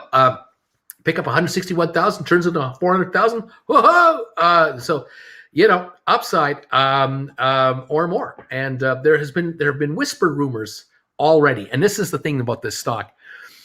Whisper rumors really generate a lot of activity, a lot of day trading activity. And the higher the whisper rumor, the more the activity at the lower levels to get things going.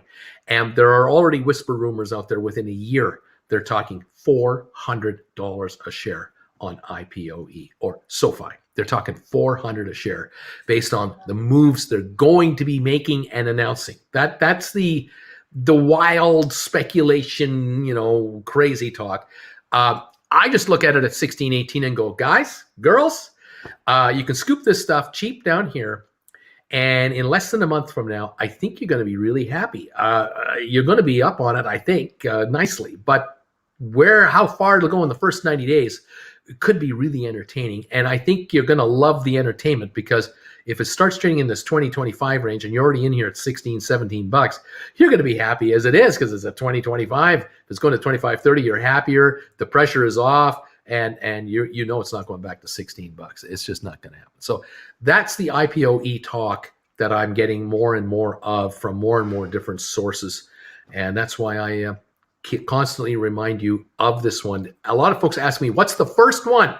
What is the first stock to get their deal done? And I keep coming back to IPOE as a guess. I thought it would be done already, but the SEC changed their reporting rules. And so it's delayed. But that means everyone is delayed. And so IPOE may well be the very first deal done. But it could be Gore's Holdings right after that. It could be VGAC right after, like immediately. We may find in like a 3-week window that 6 of these 7 or 8 SPACs I'm following have all turned into regularly traded companies. When it starts, it goes fast, and we will be extremely busy here trying to keep you posted on what's going on. So hang around, stick around, become a member of the channel so that you'll be on top of news announcements as they come out. I will try to give you the latest news as quick as it breaks. Sponsor members of this channel, of course, will be given an advantage over non-members. And again, hang on to your hats, because I think we're going to have some fun here, and it's going to be rather entertaining. These are right now the dog days, I think. Right now we're in the dog days.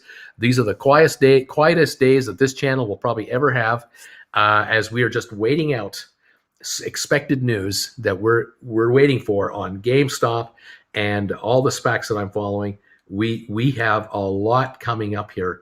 And when it breaks, and I won't have as much time to tell you stories like I do now, because we're going to be on top of developing news stories and breaking deals happening all over the place. So hang on, get ready, do what you can, and get yourself set up here. It's going to be, I think, rather exciting. We're going to have some fun. I've been doing for some DQ. Does Canada have DQ? We do have Dairy Queen. We've had DQ all my life. I remember DQ as a 8-year-old, a 7-year-old, 1962. I remember Dairy Queen. Even in Kitchener, Waterloo, Ontario, I remember it. I remember it in Toronto. I remember it everywhere. We have a DQ here in Creston. We've got a Dairy Queen just a block or two away. Very popular. The drive-through has been open the whole time. Now you're allowed to go in, order, and eat outside. If you want to eat on the picnic tables they have outside. But most people do the drive-through now for DQ. We've had a DQ here all along that I've ever been here. DQ has been in business here. Yes, DQs. I knew a franchise owner.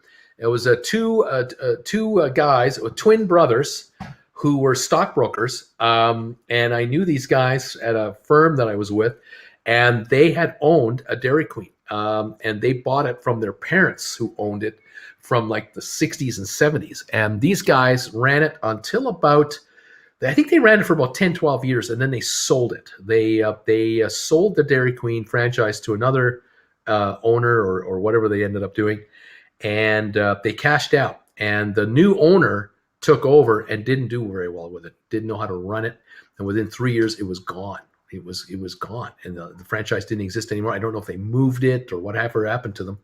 But these two young guys had made some bucks, but they were telling me, we work our butts off to run that franchise. We work our butts off because we run it like our mom and dad ran it, and they worked their butts off. And it was interesting listening to these guys, because you think of DQ, you think about the treats and the food and how delicious it is. And then I talked to these two guys, and you got the behind the scenes of how difficult it is to be a franchisee of any business, and how you have to be fully committed to the cause. But yeah, DQs in Canada have done relatively well, as long as you're willing to work it up, work hard enough for it. Definitely. Bertie, you're thinking IPO, he's going to open up at 30 or better. How about that? I have 6 of Bruce's SPACs, I believe, says Ashley. Right on. Hope you're right, Bertie. Let's see here. I could use a peanut butter parfait, someone's saying. I knew a gal, my best buddy in high school, my best friend. We both had 10-speed bikes, and on weeknights we'd drive around and just head to different spots. And he said, "Oh, let's go to the so-and-so mall, strip mall. We'll go to the Dairy Queen over there." I said, "I haven't got any money. I can't buy anything." No, don't worry. I know somebody works there. So we went to the DQ. We would get there at about 8:15 or so. And there was this young gal who was working in there that my buddy knew. And she liked him, and he liked her, and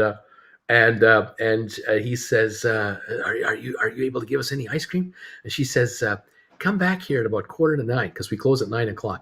Come here at 8:45." And so at 8:45 we'd come back, and they were at 8:45. They were cleaning up for the night. They were just getting everything put away, and they were busy in the back in the kitchen cleaning it all up for the evening, and doing the scrub down and all that, and getting the floors ready to be done. I mean, the store, the DQ, had to be spotless at the end. What they also had to do is they had to drain out all their equipment. So the ice cream, the soft ice cream machine, they would normally just drain it out, throw it away. Well, at 8:45, she could give us a serving of a sundae. So we would ask her for a sundae. "Oh, can we have a sundae?" "Oh yeah." "Would you like a large?" "Oh yeah." So she'd get the big cups, and she would fill the sundae up with just more ice cream than was supposed to be in there. "What do you want? What kind of topping you want?" "Oh, chocolate." And so the hot fudge would come out, and it would be right to the top. It would be to the brim. We'd have to walk with it so carefully, because a little tip here, it would start spilling out. Hot fudge, you don't want that spilling out. And we'd be outside of this little store.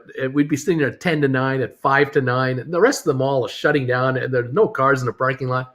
And the two kids in the Dairy Queen are finishing it off, closing it all up, locking the front door. And we're sitting, and my buddy and I are sitting there eating these humongous chocolate hot fudge sundaes that would normally run us $1.29. We got them for nothing. Or of course, our boss didn't know, but hilarious. Or sometimes we would order a small sundae for like a quarter. We give her a quarter, and she'd give us an extra large. And we'd help clean out that ice cream machine at the end of the night. Oh my gosh, to be 16 and 17 again, with the endless energy to burn that off on a 10-speed. we'd ride home after that, and we'd have energy like you couldn't believe from all that hodge fudge and all the sugar. And oh my God, we'd be driving like wild men in 10th gear, going crazy and just living up life. Oh, those are the good old days, when you're 16, 17 years old, and you got home and the fridge is full of food, and you knew kids that you had friends of yours that worked at fast food restaurants, and you could sometimes sneak a deal. And oh, those are the good old days. Yep, just doesn't exist anymore. What can I tell you? Oh man. Anyway, I worked at a McDonald's as a teenager. When people asked me for free food, I would fill the Big Mac box full of pickles and onions, and they didn't ask any time after that anymore.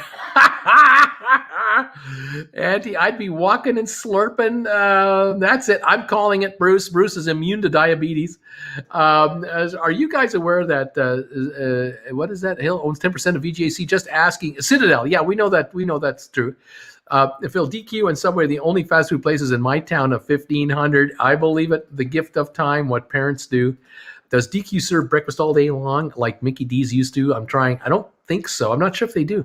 I need to start living every day. So it's like in 20 years, I can call these the good old days. There you go. I had another friend of mine, my buddy and I, we knew a buddy who worked at a place called Red Barn. This is a franchise that I don't think lasted very long. It was a Red Barn franchise in Waterloo, Ontario, Canada. And this would be like 1968, 69, we're 12, 13. And we rode our bikes there, and we'd get there at like 10 to 9, and the place would close at 9 o'clock on a Tuesday night. And he would sell us, always come right near the close. So we'd get there near the close, and they would have a whole bunch of French fries ready to go. And they knew that they're not selling anything anymore, and they're going to just throw the stuff away. So we'd come in there and we'd say, yeah, could I have a small French fry, please? And I'd give him 10 cents or 20 cents, and he'd ring it in. Oh, yes, sir. Then he would grab a bag, and he would fill the bag up half with fries, and then he would throw in a couple of salts and a bunch of ketchup packets. And he goes, here you go, sir. Have a good night. Thank you, sir. My buddy and I would be outside on the table, and we would be just dipping into this bag of fries. That'd be like 2 pounds of French fries. Oh my God. It would be 9 at night, and we're eating, and we'd have a soda. We'd each get a giant soda. Again, buy a small soda for like a dime. We'd each get a super large, extra large soda from this guy. Regular Coke, of course, because no such thing as caffeine free in that day. And here we are drinking Coca-Cola, eating these fries. It took us a half an hour to finish the darn things. We'd be just, oh, that was good. And we'd get on our 10 speeds and burn it off. Oh, my word. How did we survive? I don't know how we did it.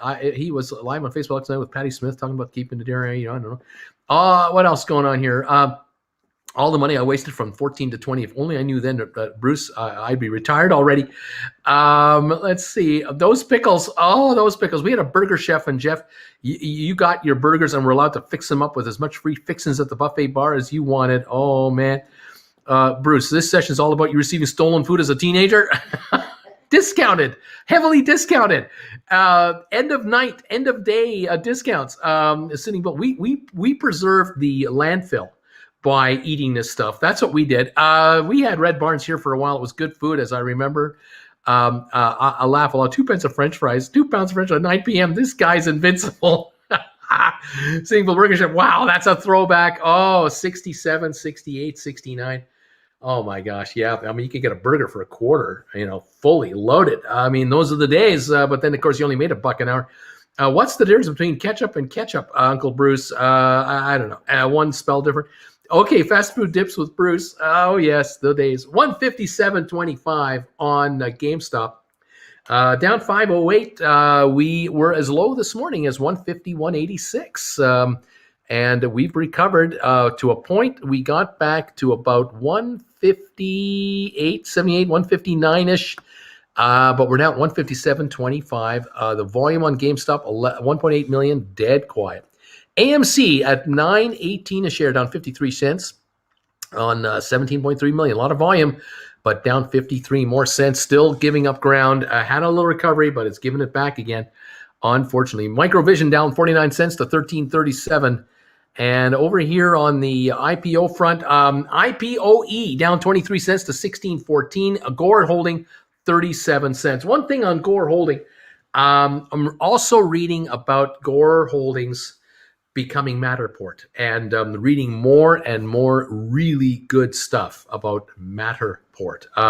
The potential of that business that they're in is estimated at 240 billion annually. Their sales last year were 80 million. Their sales expected in the next year are hundreds of millions. And they're expecting a dramatic growth curve in the next 2 years. Like we're talking multiple fold over. This will be $1 billion generator of revenue in the next year or two, let's say. Matterport has got such upside because of real estate. And you know what real estate's like right now. Trying to buy a house remotely can be done.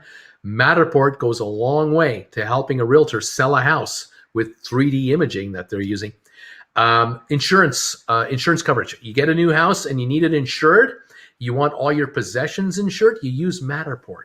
So after you move in and you unpack everything, you grab the cameras and you do a 3D imaging of your entire house with all your contents in the house for insurance purposes. This is also for commercial insurance, stores, all these retail stores that need insurance coverage, left, right, and center. So if there's ever water damage or fire damage, smoke damage, you've got this 3D imaging in with the insurance company on file to review the coverage that's required and that's available. This is a huge, huge deal. New subdivisions being built by home builders. They're building new subdivisions, condos, townhomes, you name it. Matterport, they'll take the show homes, set them up, and they Matterport the show homes. And now they're showing off their subdivisions worldwide in 3D. And this is leading to phenomenal sales growth, especially those of you who are living in the north in the US and you want to go south for the winter. You want to buy a winter getaway home. You're looking at the winter getaway home from your home up north. You're checking out the 3D. Thinking of going on a holiday to a full-blown resort in Cancun or to Dominican Republic, or you're going to take in a holiday, say, to Cape Town, and you're going to rent an Airbnb for a month or two. Matterport. The property will be Matterported for you, whether it's a full-blown all-inclusive resort or right down to a condo. You'll be looking at these kinds of listings, 3D imaging, where you can move the mouse any way you want, up and down, all around, every room, and an overview of the entire property from above, all through the Matterport software. This is a huge, huge potential company. And I am hearing nothing but very positive reviews on Matterport. And that's Gore's Holdings. Gore's Holdings will be acquired by Matterport. And I believe also they will get press, global press, European press, Asian press, North America, Africa, South America, everywhere. And I don't think there'll be enough shares available for the free traders to get into it at these low prices. I just don't think so. So you have a limited window to take on some of these SPACs that I talk about because these companies are going to be well funded with a bunch of cash. They'll expand dramatically, very quickly the minute they're public, because now they can corporately really turn it on. So get ready, kids. We're going to be busy in the very near future. All righty. Let's see what else is going on. How many citizenships do you have? I'm Canadian. Nice. Brisbane went under due to mismanagement. Nope. It may have had something to do with the bags of free fries or the fact that they made too many fries towards the end of the day. And one day of the week, one kid gave him a quarter for it. The rest of the week, they threw it in the garbage. Maybe this one kid helped salvage that business a little longer because he bought the leftovers, at least at something. Uncle Bruce was squeezing his money back then, started early. That's right. I honestly don't know either. Just Brainford for another time. I love ketchup with my fries. Oh, man. Oh, man. We used to have a Napoleon's Pizza restaurant near us, and we got so many free meals that my wife and I were amazed at how long they stayed open. Botched orders, but not bad food. We even told management. Oh, man. When I worked at fast food spots, I always put extra food into the bags. Every cheeseburger is a double if you cook likes the idea of your business crumbling. Oh, man. Just bought 10 IPOE and went up 3 cents immediately. Green already. There you go. You're on your way. Wally, DQ, you know them more than your name, and my love for them. I used to be their best customer, and they used to be my best customer right off of Minnesota 169. Woohoo, make me rich. Dilly bars in the lobby. Dilly bars in the Jennifer loved the dilly bars. Gravy's the best with DQ fries. Anna B. In high school, a friend and I worked at a snack bar, and another friend worked at a deli across the street. Our friends came around at closing time for food that wouldn't last till the next day. Great. Oh, yeah. Wally's word. Oh, Ashley, I made my first buy of GameStop at 281.46. My best buy since then. 141. It's my favorite game to play in 2021. There you go, Ashley. Bear, Bruce, my husband works for a mechanical contractor and uses Matterport for every job now. Here you go. Here you go. Folks, we're going to hear more of this all the time. And I knew those times at Hardee's too. My sis worked there, other one at Pizza Hut. Woof. Matterhorn is the same as Google Street View, right? Matterport. Matterport. Yes, that's correct. GHVI is my number 2. Sitting Bull. One of my first jobs was at Fritch's Big Boy as a dishwasher. And I hustled up to become bun and fry cook's assistant. Prepare and drop a basket of chicken pronto and don't use the fry bin. Oh, man. DQ, I used to work in an amusement park. In one of the food stands, we would trade food with other stands. Example, we'd send fries to get ice cream. Absolutely. It's what you got to do. Anna, Wally's World, way cool. Always good to be able to treat one another's friends well. Better to give it at a discount or as a bonus than to throw it away. That's what we thought. We would show up at closing time and what do you got? What do you got left over? Oh, we got 2 burgers left. We got a bunch of fries. We got some onion rings. Give us 50 cents and you can have it all. Oh, okay. I'd already eaten at 6 o'clock, a full meal at home. A German cooking my mother made. Really good food. 9 o'clock on a weeknight. All I can eat. Oh, man. Wally's World. Yes, it is. Feed the rats or feed the smarter rats. That's what I think. There you go. I've always wanted to try poutine ice cream. Actually, I threw pizzas at one summer. Yum. Stockmars of the Bruce. This is not a fun birthday. Lockdowns, blood, red socks. Cheer me up. DQ. That's what I like about Texas. I sold snow cones in a pool deck in high school. It was amazing. I got unlimited snow cones, and I had a new girlfriend every week. And wasps. DQ Barter King. That's right. DQ Barter King. Oh, man. Yep. I remember worked at a restaurant as a dishwasher. I was in college, and I joined this company as this place, franchise restaurant, Ribbo. What was it called? Ribbo Beef, I think it was called, this chain. I don't know how long they lasted. Anyway, they had this place, and they needed a guy who could be a dishwasher and could clean up the restaurant and throw out the garbage. It was just a grunt job, and they were paying like I don't know, $5 an hour. Minimum wage was $3.50, and you had to work from about 7 o'clock to midnight or something like that, or 7 to 11. It was a lousy little shift, but for college, I did this job for about 2 months, and I worked like Monday to Thursday, I think it was. So I didn't have to work Fridays, and I would come in every Monday. Anyway. The cook, quote unquote, the cook. It didn't do anything. It wasn't a cook. The restaurant had roast beef made off site. They brought these ribs in. They were all roast beefs, were all shrink wrapped in plastic, and they just cut them out and they put them in the oven and heated them back up again. They just warmed them up to a certain temperature for serving, and then they had peas and carrots, and they had they had fries. And they may have had baked potatoes. And I mean, there's nothing fancy to be made here. I mean, nothing. The desserts were all made elsewhere and just brought into this place, and they sold it by the slice. But yet this place, they made money because they didn't have to spend a lot of money on all preparation.